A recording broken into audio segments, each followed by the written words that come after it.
لله رب العالمين. اللهم صل وسلم على نبينا ورسولنا وسيدنا ومولانا محمد من أضاء به الظلمات وهدانا إلى صراطك المستقيم. സമാദരണീയരായ അയാഫി നേതൃത്വങ്ങളെ, ഇന്ന് ഈ പരിപാടിക്ക് എത്തിച്ചേർന്നിട്ടുള്ള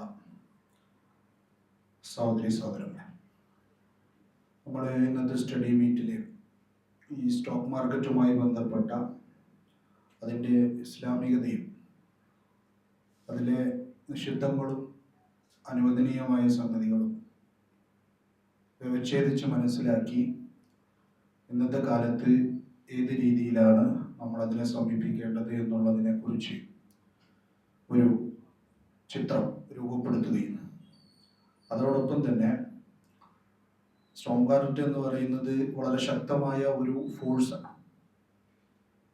ഇന്ന് ലോക സാമ്പത്തിക ക്രമത്തിൽ നിർണായകമായ സ്വാധീനം ഓഹരി വിപണികൾ ചെലുത്തുന്നുണ്ട്. അതിൻ്റെ വ്യാപ്തി, അതിൻ്റെ സാമ്പത്തികമായിട്ടുള്ള മൊമെൻറ്റം, ഇതിനെ നിരാകരിച്ചുകൊണ്ട് ആർക്കും മുന്നോട്ട് പോകാൻ സാധിക്കുകയില്ല. അങ്ങനെ അതിനെ നിരാകരിക്കുന്ന ഒരു പ്രവണത ഉണ്ട് എങ്കിൽ അവിടെ അനിവാര്യമായി എന്താ സംഭവിക്കുക എന്ന് പറഞ്ഞു കഴിഞ്ഞാൽ, നമ്മൾ ഈ സാമ്പത്തിക വ്യവസ്ഥയുടെ മുഖ്യധാരയിൽ നിന്നും നമ്മൾ മാറ്റി നിർത്തപ്പെടും എന്നുള്ളതാണ് സംഭവിക്കുക. അപ്പോൾ ഒരു മുസ്ലിമിനെ സംബന്ധിച്ചിടത്തോളം അല്ലെങ്കിൽ ഇസ്ലാമിക സമൂഹത്തെ സംബന്ധിച്ചിടത്തോളം നമ്മളുടെ മുമ്പിൽ വരുന്ന എല്ലാ കാര്യങ്ങളിലും ഇസ്ലാമികമായ നിലപാടുകൾ രൂപീകരിക്കേണ്ടത് വളരെ അത്യാവശ്യമാണ്. അതിൽ ഏറ്റവും പ്രധാനപ്പെട്ട മേഖലയാണ് സാമ്പത്തിക മേഖല എന്ന് പറയുന്നത്. അതിൽ നിന്ന് ഒരാൾക്കും മാറി നിൽക്കുവാനോ അല്ലെങ്കിൽ അതിനോട് ബന്ധപ്പെടാതെ ജീവിക്കുവാനോ കഴിയുകയില്ല. നമ്മൾ എത്ര തന്നെ പലിശ എത്ര ശക്തമായി എതിർക്കുന്ന ഒരു ആലിമാണെങ്കിലും അദ്ദേഹത്തിൻ്റെ പോക്കറ്റിലും ഒരു ATM കാർഡ് ഉണ്ടാകും. അപ്പോൾ പലിശയോട് അതിശക്തമായ അതിൻ്റെ ഒരു പൊടി പോലും എൻ്റെ ജീവിതത്തിൽ കടന്നു വരരുത് എന്ന് വാശിയുള്ള ഒരു വളരെ മുത്തക്കിയായ മനുഷ്യനും ഒരു ATM കാർഡും ഒരു സേവിങ്സ് ബാങ്ക് അക്കൗണ്ടും കൂടാതെ സാധിക്കുകയില്ല എന്നുള്ളത് തന്നെയാണ് സാമ്പത്തിക വ്യവസ്ഥയുടെ ശക്തിയുടെ ഒരു തെളിവ് എന്ന് പറയുന്നത്. അപ്പോൾ പ്രായോഗികതകൾ, നാം ജീവിക്കുന്ന ചുറ്റുപാടുകളെ കുറിച്ചുള്ള കൃത്യമായ അറിവ്, അതുപോലെ തന്നെ അത് എത്രത്തോളം നമ്മളെ സ്വാധീനിക്കുന്നു, നമുക്ക് അതിൽ എന്ത് നിലപാടാണ് സ്വീകരിക്കാൻ സാധിക്കുക എന്നുള്ള ഒരു പ്രായോഗിക ബുദ്ധി, ഇതെല്ലാം തന്നെയും വെച്ചുകൊണ്ടും എന്നാൽ ദീനിൻ്റെ അസലുകളെ ഒരിക്കലും നിരാകരിക്കാതെയും അതിനെ മാറ്റിമറിക്കാതെയും ഹറാമിനെ ഹലാലാക്കാതെയും ഹലാലിനെ ഹറാമാക്കാതെയും നമ്മൾ നിലപാടുകൾ രൂപപ്പെടുത്തേണ്ടത് വളരെ അത്യാവശ്യമാണ്. അപ്പോൾ സ്റ്റോക്ക് മാർക്കറ്റിനെ കുറിച്ച് നമുക്ക് എല്ലാവർക്കും അറിയാവുന്നതുപോലെ തന്നെ ചില ആളുകൾക്ക് അതിൽ നല്ല ധാരണയുണ്ടാകും. എല്ലാ ദിവസവും ട്രേഡ് ചെയ്യുന്ന ആൾക്കാരുണ്ടാകും, ഇൻവെസ്റ്റ് ചെയ്യുന്ന ആൾക്കാരുണ്ടാകും, ഒരുപാട് കാലമായിട്ട് അതിങ്ങനെ ഫോളോ ചെയ്യുന്ന ആൾക്കാരുണ്ടാകും. വളരെ പ്രാഥമികമായിട്ട് മാത്രം സ്റ്റോക്ക് മാർക്കറ്റിനെ കുറിച്ച് അറിയുന്ന ആൾക്കാർ നമ്മളുടെ കൂട്ടത്തിൽ ഉണ്ടാകും. അപ്പം എല്ലാ കാര്യങ്ങളും ഒന്ന് പറഞ്ഞു പോകേണ്ടത് അത്യാവശ്യമാണ്. പൊതുവായിട്ട് നമുക്കതിനൊരു ചിത്രം രൂപപ്പെടുത്താൻ അത് കൂടാതെ സാധിക്കുകയില്ല. അപ്പോൾ ചില സംഗതികളൊക്കെ ബേസിക്കായിട്ട് പറയുമ്പോൾ ചില ആളുകൾക്കത് ഒരു അധിക വർത്തമാനമായിട്ട് തോന്നുന്നുണ്ടെങ്കിൽ നമ്മൾ കാര്യങ്ങളുടെ മർമ്മത്തിലേക്ക് എത്തുന്നത് വരെ ക്ഷമയോടുകൂടി സദസ്സിനോടൊപ്പം ഉണ്ടാകണമെന്ന് അഭ്യർത്ഥിച്ചുകൊണ്ട് തുടങ്ങട്ടെ. നമ്മൾ ഇന്ന് അതോടൊപ്പം തന്നെ പറയാൻ ഉദ്ദേശിച്ച ഒരു സംഗതി എന്ന് പറയുന്നത്, സ്റ്റോക്ക് മാർക്കറ്റിന്റെ പ്രവർത്തനം എന്താണ്, അതിൻ്റെ ഇസ്ലാമികത എന്താണ്, അതിലെ ഹറാമ ഹലാല് എന്താണ് എന്ന് അറിയുന്നത് ഒരു സംഗതിയാണ്. എന്നാൽ ഏതൊരു കച്ചവടത്തിനും അനിവാര്യമായും വേണ്ടത് ആ കച്ചവടത്തിലുള്ള നൈപുണ്യം കൂടാതെ സാധിക്കുകയില്ല. അത് ഏതൊരു കച്ചവടത്തിൻ്റെയും ഒരു സ്വഭാവം. അപ്പോൾ നമ്മൾ ഒരാൾക്ക് കച്ചവടത്തിൽ ഹറാമും ഹലാലും അറിയാമെന്നുള്ളത് കൊണ്ട് അയാൾ കച്ചവടത്തിൽ വിജയിച്ചോളണം എന്നൊന്നുമില്ല. അപ്പോൾ നമ്മളുടെ ഒരു ഓഡിയൻസിനെ സംബന്ധിച്ചിടത്തോളം നമ്മൾ ആഗ്രഹിക്കുന്നത് എല്ലാം മനസ്സിലാക്കി റിയാക്റ്റീവായിട്ട് അല്ലെങ്കിൽ പാസീവായിട്ട് ഇങ്ങനെ കാര്യങ്ങൾ സമീപിക്കുന്ന ഒരു ഗ്രൂപ്പിനെ ക്രിയേറ്റ് ചെയ്യണം എന്നുള്ളതല്ല. നേരെ മറിച്ച് നമ്മൾ നടത്തുന്ന ഓരോ സ്റ്റഡി സെഷനിലൂടെയും കാര്യങ്ങൾ ഗ്രഹിച്ച് ഈ ബദലുകൾ രൂപപ്പെടുത്തി അവരെ കൊണ്ട് കഴിയുന്ന രൂപത്തിൽ ക്രിയേറ്റീവായിട്ട് സാമ്പത്തിക മേഖലയിൽ ഇടപെടുകയും അതിൽ പുതിയ പുതിയ മാതൃകകൾ സൃഷ്ടിക്കുകയും അതിലൂടെ നമുക്ക് ഇസ്ലാമികമായിട്ടുള്ള ഒരു ഇസ്ലാമിക സാമ്പത്തിക രംഗത്ത് ഒരു അഭിവൃദ്ധി കൊണ്ടുവരികയും ചെയ്യുന്ന വളരെ ആക്റ്റീവായിട്ടുള്ള ആക്ടിവിസ്റ്റുകളെയാണ് നമുക്ക് വേണ്ടത്. അപ്പോൾ അതുകൊണ്ട് തന്നെ ഇൻവെസ്റ്റ്മെന്റ് സ്ട്രാറ്റജികൾ എന്താണ്, ഏത് രൂപത്തിലാണ് നിക്ഷേപിക്കേണ്ടത്, എങ്ങനെയാണ് നമ്മൾ അതുമായി മുന്നോട്ട് പോകേണ്ടത് എന്നുള്ള അറിവും ഇതിനെ സംബന്ധിച്ചിടത്തോളം പ്രധാനമാണ്. പക്ഷെ നമുക്കറിയാവുന്നതുപോലെ എല്ലാ സംഗതികളും നമുക്ക് ഒറ്റ ദിവസം കൊണ്ട് പറഞ്ഞു തീർക്കാൻ സാധിക്കില്ല. അപ്പൊ ഇന്ന് നമ്മൾ ചെയ്യാൻ ഉദ്ദേശിക്കുന്നത് അടിസ്ഥാനപരമായി ബിസിനസ് സ്ട്രക്ചറുകൾ എന്താണ് സ്റ്റോക്ക് മാർക്കറ്റ് എങ്ങനെ രൂപപ്പെടുന്നു, ഒന്ന് അതാണ്. ആ മാർക്കറ്റിന്റെ അടിസ്ഥാനപരമായ മെക്കാനിസം എന്ന് പറയുന്നത് എന്താണ്, അതുപോലെ തന്നെ അതിന്റെ പ്രാക്ടിക്കൽ അപ്ലിക്കേഷൻസ് എന്ന് പറയുന്നത് എന്താണ്. ഇത്രയും കാര്യങ്ങൾ പറഞ്ഞുകൊണ്ട്, അതായത് ഇസ്ലാമികമായിട്ട് അതിൽ നമ്മൾ ശ്രദ്ധിക്കേണ്ട കാര്യങ്ങൾ പറഞ്ഞുകൊണ്ട് നമ്മൾ ഇന്ന് നിർത്തും. അതിനുശേഷം ഇതിനെ തുടർന്ന് നമുക്ക് എല്ലാവർക്കും സ്വീകരിക്കാൻ കഴിയുന്ന ചില ഇൻവെസ്റ്റ്മെന്റ് അപ്രോച്ചുകളെ കുറിച്ച് പഠിക്കാനും ഒക്കെ ഉണ്ടെങ്കിൽ നമുക്കതിന് വേറൊരു സെഷൻ ആവശ്യമായിട്ട് വരും. ടൈറ്റിൽ നമ്മളെല്ലാം പറഞ്ഞു പോകുന്നത് ഇൻവെസ്റ്റ്മെന്റ് സ്ട്രാറ്റജീസ് കൂടി ഉൾക്കൊള്ളുന്നതാണ് നമ്മുടെ പരിപാടിയുടെ ടൈറ്റിൽ. അപ്പോൾ നമ്മൾ ആദ്യം മനസ്സിലാക്കേണ്ടത് ബിസിനസ് കോൺസ്റ്റിറ്റ്യൂഷൻസിനെ കുറിച്ചാണ്. ഒരു വ്യവസായം അല്ലെങ്കിൽ വ്യാപാരം നിയമപരമായ ഒരു പരിപ്രേക്ഷ്യത്തിൽ ഏതെല്ലാം തരത്തിൽ കോൺസ്റ്റിറ്റ്യൂട്ട് ചെയ്യാം, ഒരു ലീഗൽ പോയിന്റ് ഓഫ് വ്യൂവിലാണ് നമ്മൾ പറയുന്നത്. അതിന് പ്രധാനമായിട്ടും 5 കോൺസ്റ്റിറ്റ്യൂഷൻസ് ആണ് ബിസിനസ്സിന് പോസിബിൾ ആയിട്ടുള്ളത്. ഒന്ന് സോൾ പ്രൊപ്രീറ്റർഷിപ്പ് എന്നാണ് നമ്മൾ പറയാം. സോൾ പ്രൊപ്രീറ്റർഷിപ്പ് എന്ന് പറയുന്നത് ഒരു വ്യക്തി അയാളുടെ ഉടമസ്ഥതയിൽ മറ്റാരും അയാളുടെ കൂടെ ക്യാപിറ്റലിലോ അല്ലെങ്കിൽ അതിൻ്റെ മാനേജ്മെന്റിലോ ഇൻവോൾവ് ചെയ്യാതെ നടത്തുന്ന ഒരു ബിസിനസ്സിനെയാണ് നമ്മൾ സോൾ പ്രൊപ്രീറ്റർഷിപ്പ് എന്ന് പറയുന്നത്. അപ്പോൾ ആ ബിസിനസിന്റെ അസറ്റ് അയാളുടേതാണ്, ബിസിനസിന്റെ ലയബിലിറ്റികൾ അയാളുടേതാണ്, ആ ബിസിനസിന്റെ അയാൾക്ക് എംപ്ലോയീസ് ഉണ്ടാകാം, പക്ഷെ ബിസിനസിലെ പ്രധാനപ്പെട്ട ഡിസിഷൻ മേക്കിംഗ് പോളിസീസ് ഇതെല്ലാം അദ്ദേഹത്തിന്റെ കയ്യിൽ നിക്ഷിപ്തമാണ്. ഇവിടെ വളരെ പരമപ്രധാനമായിട്ടുള്ള സംഗതി എന്ന് പറയുന്നത് അൺലിമിറ്റഡ് ലയബിലിറ്റി എന്ന് പറയുന്ന ഒരു കോൺസെപ്റ്റാണ്. അപ്പൊ ലിമിറ്റഡ് ലയബിലിറ്റി, അൺലിമിറ്റഡ് ലയബിലിറ്റി എന്നുള്ളത് കൃത്യമായിട്ട് മനസ്സിലാക്കേണ്ട ഒരു സംഗതിയാണ്. അതിൽ ഇസ്ലാമികമായിട്ടുള്ള അതിനോടുള്ള അപ്രോച്ച് എന്താണ് എന്നുള്ളതും വ്യക്തമാക്കേണ്ടത് ആവശ്യമാണ്. എന്നാൽ സ്റ്റോക്ക് മാർക്കറ്റ് എന്ന് പറയുന്ന സംവിധാനം തന്നെ നമുക്ക് സ്വീകാര്യമാണോ അല്ലേ എന്നുള്ളത് നമുക്ക് എസ്റ്റാബ്ലിഷ് ചെയ്യാൻ പറ്റുള്ളൂ. സ്റ്റോക്ക് മാർക്കറ്റിൽ നമുക്ക് ഇങ്ങനെ ചെയ്യാം അങ്ങനെ ചെയ്യാം എന്ന് പറയുന്നതിന് മുന്നേ stock market, public limited companies, company structure ഇതെല്ലാം ഇസ്ലാമികമായിട്ട് അക്സെപ്റ്റബിൾ ആണോ, സ്വീകാര്യമാണോ എന്നുള്ളത് നമ്മൾ എസ്റ്റാബ്ലിഷ് ചെയ്യേണ്ടതുണ്ടല്ലോ. അവിടെ നിന്നാണല്ലോ നമ്മൾ മുന്നോട്ട് പോകാൻ സാധിക്കുള്ളൂ. അപ്പൊ അൺലിമിറ്റഡ് ലയബിലിറ്റി, ലിമിറ്റഡ് ലയബിലിറ്റി എന്ന് പറയുന്ന 2 കോൺസെപ്റ്റുകൾ നമ്മൾ കൃത്യമായിട്ട് മനസ്സിലാക്കണം. അപ്പോൾ ഒരു സോൾ പ്രൊപ്രീറ്റർഷിപ്പിൽ ഒരു വ്യക്തി ഒരു കച്ചവടം തുടങ്ങാൻ വേണ്ടി 10 ലക്ഷം രൂപ അയാൾ മുതൽ മുടക്കായി കൊണ്ടുവന്നു. അയാൾ സ്വന്തമായിട്ടാണ് കച്ചവടം ചെയ്യുന്നത്. അങ്ങനെ കച്ചവടം ചെയ്ത് പോകുന്ന ആ ഒരു പ്രക്രിയയിൽ അയാൾക്ക് കടങ്ങൾ വന്നു ചേർന്നു. അൺലിമിറ്റഡ് ലയബിലിറ്റി എന്താണെന്ന് മനസ്സിലാക്കാൻ വേണ്ടിയിട്ടുള്ള ഒരു ഉദാഹരണം പറയും. കടങ്ങൾ വന്നു ചേർന്നു, അയാൾ സ്റ്റോക്ക് എടുക്കുമ്പോൾ അതിന് അവധി കൊടുക്കുന്നു, അത് ഒരു ടൈപ്പ് ഓഫ് കടാണ്.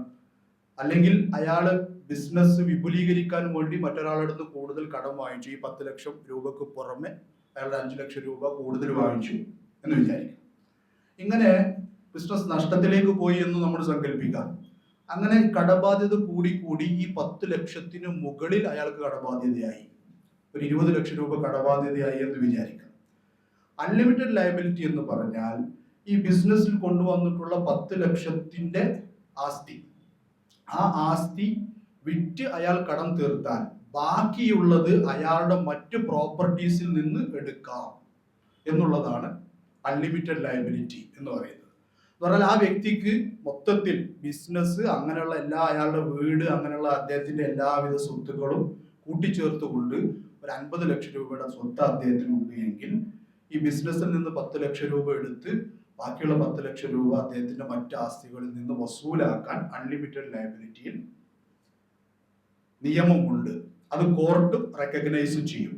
അപ്പൊ അൺലിമിറ്റഡ് ലയബിലിറ്റി സ്ട്രക്ചറുകളിലൊക്കെ നമുക്ക് എന്തുണ്ടാകും? Liability not limited to the assets of the business. അതാണ് അൺലിമിറ്റഡ് ലയബിലിറ്റിയുടെ concept. Liability not limited to the assets of the business. അതിനപ്പുറത്തേക്ക് വ്യാപിക്കുന്നതാണ് അൺലിമിറ്റഡ് ലയബിലിറ്റിയിലെ ലയബിലിറ്റി എന്ന് പറയുന്നത്. ഇത് വ്യക്തമാണ് എന്ന് വിചാരിക്കും. ഇനി അടുത്തൊരു കോൺസ്റ്റിറ്റ്യൂഷൻ എന്ന് പറയുന്നത് ജനറൽ പാർട്ട്ണർഷിപ്പാണ്. അതിൽ ഒരു വ്യക്തി എന്നുള്ളതിന് പകരം രണ്ടോ അതിലധികം ആളുകളോ കൂടിച്ചേർന്നുകൊണ്ട് മുതൽ മുടക്കിക്കൊണ്ട് നടത്തുന്ന കച്ചവടങ്ങളെയാണ് നമ്മൾ ജനറൽ പാർട്ട്ണർഷിപ്പ് എന്ന് പറയുന്നത്. അതിന് ഇന്ത്യയിൽ ഒരു ലിമിറ്റ് ഉണ്ട്. പരമാവധി 50 ആളുകൾക്ക് മാത്രമേ ഒരു ജനറൽ പാർട്ട്ണർഷിപ്പിൽ പാർട്ട്നേഴ്സ് ആകാൻ പറ്റുകയുള്ളൂ. 51ാമത്തെ ആൾ വന്നു കഴിഞ്ഞാൽ ഒന്നുകിൽ അത് ഒരു കമ്പനി സ്ട്രക്ചറിലേക്ക് പോകണം, അല്ലെങ്കിൽ അത് ലിമിറ്റഡ് ലയബിലിറ്റി പാർട്ട്ണർഷിപ്പിലേക്ക് പോകണം എന്നുള്ളതാണ് നിയമം വ്യവസ്ഥപ്പെടുത്തുന്നത്. അപ്പോൾ ജനറൽ പാർട്ട്ണർഷിപ്പ് എന്ന് പറയുന്നത് അത് ഓരോ രാജ്യത്തെയും നിയമങ്ങൾക്കനുസരിച്ച് മാറും. പക്ഷെ ജനറൽ പാർട്ട്ണർഷിപ്പ് എന്ന് പറയുന്ന കോൺസെപ്റ്റ് ലോകത്ത് എല്ലായിടത്തും ഉള്ള ഒരു കോൺസെപ്റ്റാണ്. ജനറൽ പാർട്ട്ണർഷിപ്പിൽ ഒറ്റ വ്യത്യാസമേ ഉള്ളൂ, ഒരാൾക്ക് പകരം രണ്ടോ അതിലധികമോ ആളുകൾ ഉണ്ടാകും. എന്നാൽ അവിടെയും ഉള്ളത് അൺലിമിറ്റഡ് ലയബിലിറ്റിയാണ്. നേരത്തെ പറഞ്ഞതുപോലെ ഒരു വ്യക്തി അയാളുടെ മറ്റു സ്വത്തുക്കൾ കൊണ്ട് ലയബിലിറ്റിക്ക് ബാധ്യതപ്പെടുന്നത് പോലെ ഒരു ജനറൽ പാർട്ട്ണർഷിപ്പിൽ ഓരോ പാർട്ട്ണറും അവരുടെ മറ്റു സ്വത്തുക്കൾ കൊണ്ട് ലയബിലിറ്റിക്ക് ബാധ്യസ്ഥരായിരിക്കും. അപ്പോൾ ഒരു കടക്കാരനുണ്ട് എങ്കിൽ, അല്ലെങ്കിൽ ഒരു ഡെപ്റ്റ് ക്ലെയിം ചെയ്യാനുണ്ട് എങ്കിൽ 10 ലക്ഷം രൂപയുടെ ആസ്തിയാണ് ജനറൽ പാർട്ട്ണർഷിപ്പിനുള്ളത്, അതിൽ കൂടുതലാണ് കടമെങ്കിൽ ബിസിനസ്സിൽ നിന്ന് അത് വസൂലാക്കിയതിനു ശേഷം ഈ പാർട്ട്ണർമാരുടെ വ്യക്തിപരമായ സ്വത്തിൽ നിന്ന് അത് ഈടാക്കാനുള്ള നിയമപരമായ അധികാരം ജനറൽ പാർട്ട്ണർഷിപ്പിൽ ഡെറ്റേഴ്സിനുണ്ട് എന്നുള്ളതാണ് സോൾ പ്രൊപ്രൈറ്റർഷിപ്പിലും ജനറൽ പാർട്ട്ണർഷിപ്പിലും ലയബിലിറ്റിയുടെ അവസ്ഥ എന്ന് പറയുന്നത്. ഇനി ഇത് രണ്ടും മാത്രമാണ് അൺലിമിറ്റഡ് ലയബിലിറ്റി സ്ട്രക്ചേഴ്സ് എന്ന് പറയുന്നത്. ഇനി നമ്മൾ പറയാൻ പോകുന്നതൊക്കെ ലിമിറ്റഡ് ലയബിലിറ്റി സ്ട്രക്ചേഴ്സ് ആണ്. ഒന്നാമത്തേത് ലിമിറ്റഡ് ലയബിലിറ്റി പാർട്ട്ണർഷിപ്പാണ്. നമ്മൾ സാധാരണ പറയുന്നത് പോലെ LLPകൾ. അത് പാർട്ട്ണർഷിപ്പാണ്. കമ്പനി ലോ അതിന് ബാധകമാവുകയില്ല. കമ്പനി ഉണ്ടാക്കി കഴിഞ്ഞാൽ സ്റ്റാൻഡേർഡ് ആയിട്ട് അതിന് എല്ലാ കാര്യങ്ങൾക്കും കമ്പനി ലോ ബാധകമാകും. അതിന് മീറ്റിംഗ് എങ്ങനെ നടത്തണം, ബോർഡ് ഓഫ് ഡയറക്ടേഴ്സിനെ എങ്ങനെ ചൂസ് ചെയ്യണം, അതുപോലെ തന്നെ ഡയറക്ടേഴ്സിനെ എങ്ങനെ റിമൂവ് ചെയ്യാം, ഒരു ഷെയർ ഹോൾഡറെ എങ്ങനെ പിരിച്ചയക്കണം, ഷെയർ ട്രാൻസ്ഫേഴ്സ് എങ്ങനെയാകണം, എല്ലാം തന്നെ കമ്പനി ലോസ് സ്പെസിഫൈ ചെയ്യുന്നുണ്ട്. എന്നാൽ ആ നിയമങ്ങൾ ബാധകമാകാതിരിക്കുകയും എന്നാൽ ലിമിറ്റഡ് ലയബിലിറ്റി എന്ന് പറയുന്ന ഗുണം ലഭിക്കുകയും ചെയ്യുന്ന സ്ട്രക്ചറാണ് ലിമിറ്റഡ് ലയബിലിറ്റി പാർട്ട്ണർഷിപ്പ് എന്ന് പറയുന്നത്.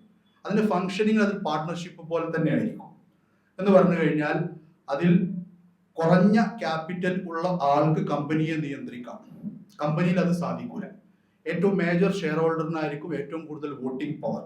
കമ്പനി ലോ അനുസരിച്ച് അങ്ങനെയാണ്. എന്നാൽ നിങ്ങളൊരു LLP രൂപീകരിക്കുമ്പോൾ നിങ്ങൾക്ക് വ്യവസ്ഥപ്പെടുത്താം, എനിക്ക് 20% മാത്രമേ മുതൽ മുടക്ക് ഉള്ളൂ എങ്കിലും ഈ കമ്പനിയുടെ അല്ലെങ്കിൽ ഈ പാർട്ട്ണർഷിപ്പിന്റെ എല്ലാ മാനേജ്മെന്റ് ഡിസിഷനും എന്നിൽ നിക്ഷിപ്തമായിരിക്കും എന്ന് നിങ്ങൾ LLP അഗ്രിമെന്റിൽ പറയുകയും അത് അംഗീകരിച്ചുകൊണ്ട് ബാക്കിയുള്ള ആൾക്കാർ അതിൽ ഒപ്പിടുകയും ചെയ്താൽ അതാണ് പിന്നെ ബാധകമാവുക. അപ്പൊ ലിമിറ്റഡ് ലയബിലിറ്റി പാർട്ട്ണർഷിപ്പിനെ സംബന്ധിച്ചിടത്തോളം പാർട്ട്ണർഷിപ്പിന്റെ ഫ്ലെക്സിബിലിറ്റിയും അൺലിമിറ്റഡ് ലയബിലിറ്റി എന്ന ഗുണവും ലഭിക്കുന്ന സ്ട്രക്ചറിനെയാണ് ലിമിറ്റഡ് ലയബിലിറ്റി പാർട്ട്ണർഷിപ്പ് എന്ന് പറയുന്നത്. അതുകൊണ്ട് തന്നെ ഇന്നത്തെ കാലത്ത് അത് ഒരുപാട് സ്വീകാര്യമായി മാറിക്കൊണ്ടിരിക്കുന്നുണ്ട്. കമ്പനി നടത്തുന്ന അത്ര ബുദ്ധിമുട്ടില്ല, എന്നാൽ അൺലിമിറ്റഡ് ലയബിലിറ്റി എന്ന് പറയുന്ന അപകടത്തെ ഒഴിവാക്കാനും സാധിക്കും. അപ്പോൾ ഇവിടെ നേരത്തെ പറഞ്ഞതുപോലെ 10 ലക്ഷം രൂപയുടെ കടമുണ്ട്. ഈ LLP നടത്തുന്ന ആൾക്ക് വേറെയും സ്വത്തുണ്ട്. പക്ഷെ ബിസിനസ് ഇൻസോൾവെന്റ് ആയി. ആ 10 ലക്ഷം രൂപയുടെ കടം വീട്ടാൻ ബിസിനസ്സിലെ ആസ്തികൾ മതിയാകുന്നില്ല. ഒരിക്കലും തന്നെ നിയമപരമായിട്ട് ഡെപ്റ്റേഴ്സിന് എന്ത് ചെയ്യാൻ സാധിക്കില്ല. ഇതിനപ്പുറത്തേക്ക് ഈ വ്യക്തികളുടെ പേഴ്സണൽ ആയിട്ടുള്ള സ്വത്തുക്കളിലേക്ക് അവരുടെ ക്ലെയിം കൊണ്ടുപോകാൻ നിയമപരമായിട്ട് ലിമിറ്റഡ് ലയബിലിറ്റിയിൽ സാധിക്കുകയില്ല. അവിടെ നമ്മൾ മനസ്സിലാക്കേണ്ടത് ആ ലിമിറ്റഡ് ലയബിലിറ്റി സ്ട്രക്ചറിനെ ഒരു ശഖ്സിയത്തായിട്ടാണ് പരിഗണിക്കപ്പെടുന്നത്. അതിന് അതിൻ്റെതായ ഒരു ഇൻഡിവിജ്വാലിറ്റി ഉണ്ട്, ലീഗൽ പേഴ്സണാലിറ്റി. അത് ഇസ്ലാമിക് ടേംസിൽ ഫിഖ്ഹിൽ അതിനെ അശഖ്സിയത്തിൽ എഴുതിബാരിയ എന്നതിനെ വിവരിക്കുന്നുണ്ട്. ഷഖ്സ് അൽ ഹഖീഖി, ഫിഖ്ഹിൽ കർമ്മശാസ്ത്രത്തിൽ ഷഖ്സ് അൽ ഹഖീഖി യഥാർത്ഥത്തിലുള്ള വ്യക്തി എന്ന് പറഞ്ഞാൽ ഒരു മുസ്ലിമിന് നമസ്കാരം, നോമ്പ് ഇതൊക്കെ നിർബന്ധമാകുന്നത് അയാൾ ഷഖ്സ് അൽ ഹഖീഖി ആയതുകൊണ്ടാണ്. എന്നാൽ ഷഖ്സ് അൽ ഇഖ്തിബാരി എന്ന് പറയുന്നതിന് ഒരുപാട് ഉദാഹരണങ്ങൾ ഫിഖ്ഹിൽ പറയുന്നുണ്ട്. അപ്പോ ഒരു ലീഗൽ പേഴ്സണാലിറ്റി എന്നുള്ള കോൺസെപ്റ്റിനെ ഷറഅ് അംഗീകരിച്ചിട്ടുണ്ട് എന്നുള്ളതിന് ഒരുപാട് തെളിവുകളുണ്ട്. അത് നമ്മൾ വഴിയെ പറയും. അപ്പൊ ആ കോൺസെപ്റ്റ് തന്നെയാണ് എവിടെയും വന്നിട്ടുള്ളത്. ഈ ലിമിറ്റഡ് ലയബിലിറ്റി പാർട്ട്ണർഷിപ്പിലും പ്രൈവറ്റ് ലിമിറ്റഡ് കമ്പനിയിലും പബ്ലിക് ലിമിറ്റഡ് കമ്പനിയിലും വന്നിട്ടുള്ളത് എന്ന് പറഞ്ഞു കഴിഞ്ഞാൽ ഒരു കമ്പനിയിലെ ഷെയർ ഹോൾഡേഴ്സിൽ നിന്ന് വ്യതിരിക്തമായ ഒരു അസ്തിത്വം ആ കമ്പനിക്കുണ്ട്. കമ്പനി വ്യതിരിക്തമായ ഒരു ലീഗൽ എൻറ്റിറ്റിയാണ്. അതിലുള്ള ഷെയർ ഹോൾഡേഴ്സ് എന്ന് പറയുന്നത് അവര് ആക്ച്വൽ പേഴ്സൺസ് ആണ്. ഈ ആക്ച്വൽ പേഴ്സൺസ് മാറാം, ഷെയർ ഹോൾഡേഴ്സ് മാറാം, പക്ഷേ കമ്പനിക്ക് കണ്ടിന്യൂറ്റി ഉണ്ടാകും. ഉദാഹരണത്തിന് ഒരു സോൾ പ്രൊപ്രൈറ്റർഷിപ്പിൽ ആ പ്രൊപ്രൈറ്റർ മരിച്ചാൽ എന്ത് സംഭവിച്ചു? ആ സോൾ പ്രൊപ്രൈറ്റർഷിപ്പ് അവിടെ അവസാനിച്ചു. അതിനൊരു ലീഗൽ കണ്ടിന്യൂറ്റി ഇല്ല. പക്ഷേ ഒരു കമ്പനിയുടെ മാനേജിംഗ് ഡയറക്ടറോ ചെയർമാനോ മരിച്ചാൽ ആ കമ്പനിയുടെ നിലനിൽപ്പ് അവസാനിക്കുന്നില്ല, ലീഗലായിട്ടും അവസാനിക്കുന്നില്ല. മറ്റൊരാളെ ചെയർമാൻ ആക്കിക്കൊണ്ട് കമ്പനിക്ക് മുന്നോട്ട് പോകാം. ചെയർമാൻ ഇല്ലാത്ത അവസ്ഥയിൽ കമ്പനി നിലനിൽക്കും. അത് കമ്പനിക്ക് സെപ്പറേറ്റ് ആയിട്ടുള്ള ലീഗൽ എൻറ്റിറ്റി ഉള്ളത് കൊണ്ടാണ്. അപ്പോൾ separate legal entity, limited liability, ഈ രണ്ട് സംഗതികളും നമ്മൾ ഇസ്ലാമികമായിട്ട് വിശദീകരിക്കേണ്ട സംഗതികളാണ്. അതിന് ഇസ്ലാമികമായിട്ടുള്ള അംഗീകാരം ഉണ്ടോ, ശറഈ ആയിട്ടുള്ള അംഗീകാരം ഉണ്ടോ ഇല്ലേ എന്നുള്ളത് നമ്മൾ വ്യക്തപ്പെടുത്തേണ്ടതാണ്. എങ്കിൽ മാത്രമേ അതിന്റെ എക്സ്റ്റൻഷൻ ആയിട്ടുള്ള സ്റ്റോക്ക് മാർക്കറ്റ്, മറ്റ് കമ്പനികൾ, ഇതിനെല്ലാം തന്നെ നിയമസാധുത ഉണ്ട് എന്ന് നമുക്ക് എസ്റ്റാബ്ലിഷ് ചെയ്യാൻ സാധിക്കുകയുള്ളൂ. പിന്നെ പ്രൈവറ്റ് ലിമിറ്റഡ് കമ്പനി എന്ന് പറയുന്നത് കമ്പനി ലോസ് ബാധകമാകുന്ന കമ്പനികൾക്കാണ്. അതിൽ പരമാവധി 200 ഷെയർ ഹോൾഡേഴ്സ് ആണ് പറ്റുക. അതും പബ്ലിക് ലിമിറ്റഡ് കമ്പനിയും തമ്മിലുള്ള വ്യത്യാസം, പബ്ലിക് ലിമിറ്റഡ് കമ്പനിയിൽ ഇത്ര ഷെയർ ഹോൾഡേഴ്സ് എന്ന് ലിമിറ്റ് ചെയ്തില്ല, എത്രയും ആകാം. അതിന് ഓരോ സ്ലാബ് അനുസരിച്ച് രജിസ്ട്രാറിൽ നിന്നും അഡീഷണൽ പെർമിഷൻ വാങ്ങിക്കൊണ്ട് നിങ്ങൾക്ക് അഡീഷണൽ ഷെയർ ഹോൾഡേഴ്സിന് ചേർത്തുകൊണ്ടേയിരിക്കാം. അതിന് റേസ് ചെയ്യാൻ പറ്റുന്ന ക്യാപിറ്റലിനും ലിമിറ്റില്ല. അത് പ്രൈവറ്റ് ലിമിറ്റഡ് കമ്പനിക്കും ഇല്ല. പക്ഷെ നമ്പർ ഓഫ് ഷെയർ ഹോൾഡേഴ്സിന് ലിമിറ്റ് ഉണ്ട് പ്രൈവറ്റ് ലിമിറ്റഡ് കമ്പനി. രണ്ടാമത്തേത്, പ്രൈവറ്റ് ലിമിറ്റഡ് കമ്പനിയുടെ ഷെയർസ് പബ്ലിക്കലി ട്രേഡ് ചെയ്യാൻ പറ്റുകയില്ല. എന്ന് പറഞ്ഞാൽ ഒരു ഷെയർ ഹോൾഡർ എന്ത് ചെയ്യണം, നാളെ കൊണ്ടുപോയിട്ട് ഞാൻ എൻ്റെ ഷെയർസ് ഇന്നാൾക്ക് ട്രാൻസ്ഫർ ചെയ്തു എന്ന് പറയാൻ പറ്റുകയില്ല. അതിന് ആരുടെ അംഗീകാരം വേണ്ടി വരും? മറ്റുള്ള ഷെയർ ഹോൾഡേഴ്സിന്റെ വോട്ടിങ്ങും അംഗീകാരവും മറ്റു കാര്യങ്ങളും ആവശ്യമായിട്ട് വരും. എന്നാൽ ഒരു പബ്ലിക് ലിമിറ്റഡ് കമ്പനിയുടെ ഷെയർസ് എന്ന് പറയുന്നത് നിങ്ങൾക്ക് പബ്ലിക്കലി ആർക്ക് വേണമെങ്കിലും ട്രാൻസ്ഫർ ചെയ്യാം, അയാൾക്കത് വാങ്ങുകയും ചെയ്യാം.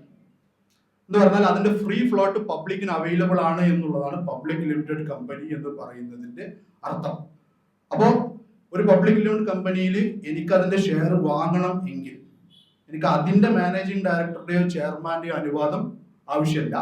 എനിക്ക് വിൽക്കാൻ ഒരാൾ ഇവിടെ തയ്യാറുണ്ട് എങ്കിൽ എനിക്കത് വാങ്ങുകയും ചെയ്യാം. അപ്പോൾ ആ വാങ്ങിയ പ്രപ്പോർഷൻ ഓഫ് ഷെയർസ് എന്ന് പറയുന്നത് എൻ്റെ ഉടമസ്ഥതയിലേക്ക് വരും. ഇതാണ് പബ്ലിക് ലിമിറ്റഡ് കമ്പനിയും പ്രൈവറ്റ് ലിമിറ്റഡ് കമ്പനിയും തമ്മിലുള്ള വ്യത്യാസം. നമ്മൾ ഷിർക്കത്തിന്റെ വിവിധ രൂപങ്ങളും അതിൻ്റെ വിവിധ നിയമങ്ങളും വ്യവസ്ഥകളും ഒക്കെ വളരെ വിശദമായിട്ട് മുൻകഴിഞ്ഞ ഒരു ക്ലാസ്സിൽ പറഞ്ഞതാണ്. നമ്മൾ ഇത്രയാണ് മനസ്സിലാക്കേണ്ടത്, ഇസ്ലാമില് ഷിർക്കത്തിന് എന്തെല്ലാം നിയമങ്ങളുണ്ടോ അതെല്ലാം പൂർത്തീകരിക്കേണ്ടത് അനിവാര്യമാണ്. അത് മോഡേൺ പബ്ലിക് കമ്പനീസ് ആണെങ്കിലും അതിന്റെ ബേസിക് റൂൾസ് ഉണ്ട്. മുഷാറക്കയുടെ ഷിർക്കത്തിന്റെ ബേസിക് റൂൾസ് എന്ന് പറയുന്നത് അവിടെയും പാലിക്കൽ നിർബന്ധമാണ്. അഡീഷണൽ ആയിട്ട് വല്ലതും ഉണ്ടെങ്കിൽ മാത്രമേ നമ്മൾ നോക്കേണ്ടതുള്ളൂ. അപ്പൊ ഞാൻ അതിലേക്ക് പോകില്ല, കാരണം അത് വളരെ വിശദമായിട്ട് പറയുകയും ചർച്ച ചെയ്യുകയും അതിന്റെ ഡോക്യുമെന്റ്സ് നമ്മൾ ഗ്രൂപ്പിൽ ഷെയർ ചെയ്യുകയും ഒക്കെ ചെയ്തതാണ്. ആർക്കെങ്കിലും ആവശ്യമുണ്ടെങ്കിൽ അത് ആവശ്യപ്പെട്ടാൽ വീണ്ടും ഗ്രൂപ്പിൽ ഷെയർ ചെയ്യാം. ഷിർക്കത്ത് എന്ന് പറഞ്ഞാൽ പാർട്ട്ണർഷിപ്പ്, ഷിർക്കത്തുൽ മാൽ അല്ല, കമ്പനി എന്നുള്ളത് മാത്രമല്ല, ഒരു ജനറൽ പാർട്ട്ണർഷിപ്പും ഇസ്ലാമികമായിട്ട് ഷിർക്കത്താണ്. ഏത് തരത്തിലുള്ള കൂട്ട് സംരംഭങ്ങളും, അതായത് ഷിർക്കത്തിന് തന്നെ വിവിധ രൂപങ്ങളുണ്ട്, അത് നമ്മൾ വിശദീകരിച്ചിരുന്നു. ഷിർക്കത്തുൽ അംവാലുണ്ട്, ഷിർക്കത്തുൽ അഅ്മാലുണ്ട്, ഷിർക്കത്തുൽ ഉജൂബുണ്ട്. ഈ 3 ബേസിക് ടൈപ്പ് ഓഫ് കാര്യങ്ങളാണ്, അത് നമ്മൾ വിശദീകരിച്ചു. ഇവിടെ നമ്മൾ ഷിർക്കത്ത് എന്ന് പറയുമ്പോൾ ഷിർക്കത്തുൽ അംവാലിനെ കുറിച്ചാണ് പറയുന്നത്. പ്രോപ്പർട്ടിയിലുള്ള, മൂലധനത്തിലുള്ള അല്ലെങ്കിൽ പണത്തിലുള്ള ഷിർക്കത്തിനെ കുറിച്ചാണ് നമ്മൾ. അതല്ലാതെയും ഷിർക്കത്തുകളുണ്ട്. ഉദാഹരണത്തിന് ഒരു വ്യക്തി മരിക്കുമ്പോൾ അദ്ദേഹത്തിന്റെ മീറാസ് എന്ന് പറയുന്ന ഒരു തരത്തിലുള്ള ഷിർക്കത്താണ്. അത് ആളുകൾ ചൂസ് ചെയ്യുന്നതല്ല. ഒരാൾക്ക് 10 മക്കളുണ്ടെങ്കിൽ ഇസ്ലാമികമായ നിയമം അനുസരിച്ച് ഒരാൾ മരണപ്പെടുമ്പോൾ അദ്ദേഹത്തിന്റെ സ്വത്ത് അള്ളാഹുവിലേക്ക് പോവുകയും അള്ളാഹുവിന്റെ ഹുക്കം അനുസരിച്ച് ആർക്കൊക്കെ എന്തൊക്കെ കിട്ടണമോ അതിലവർ ശിർക്കത്തിലാവുകയും ചെയ്യും. ഞാൻ പറഞ്ഞ മനസ്സിലാവുന്നില്ലേ? എന്ന് പറഞ്ഞു കഴിഞ്ഞാല് ഞാൻ എന്റെ ചോയ്സ് കൊണ്ട് ഒരു കമ്പനിയിലേക്ക് പാർട്ട്ണറായി പോകുമ്പോൾ അത് ഷിർക്കത്തുൽ അംവാലാണ്. അത് എന്റെ ചോയ്സ് കൊണ്ട് മാത്രമേ സംഭവിക്കുകയുള്ളൂ. പക്ഷെ ഒരു വ്യക്തി മരണപ്പെടുമ്പോൾ അവിടെയും ഒരു ഷിർക്കത്ത് രൂപപ്പെടുന്നുണ്ട്. അതിലെനിക്ക് എന്ത് പറയാൻ പറ്റൂല? ഇന്ന ആൾക്ക് കൊടുക്കണ്ട എന്ന് പറയാൻ പറ്റില്ല. കാരണം ഓൾറെഡി അത് അള്ളാഹുവിന്റെ ഹുക്കം അനുസരിച്ച് അയാൾ അതിൽ ഷിർക്കത്തിലാണ് എന്നുള്ളത്. അപ്പൊ അതിന്റെ ഒരു വിശദമായ ഇതിലേക്ക് പോയി കഴിഞ്ഞാൽ നമുക്ക് പിന്നെ ഒരുപാട് ഓൾറെഡി പറഞ്ഞു കഴിഞ്ഞതാണ്. ഈ സെഷനിൽ ആ സെഷനിൽ ഉണ്ടായ ആൾക്കാരും ഇതിൽ കുറെ ആൾക്കാരുണ്ടാവും.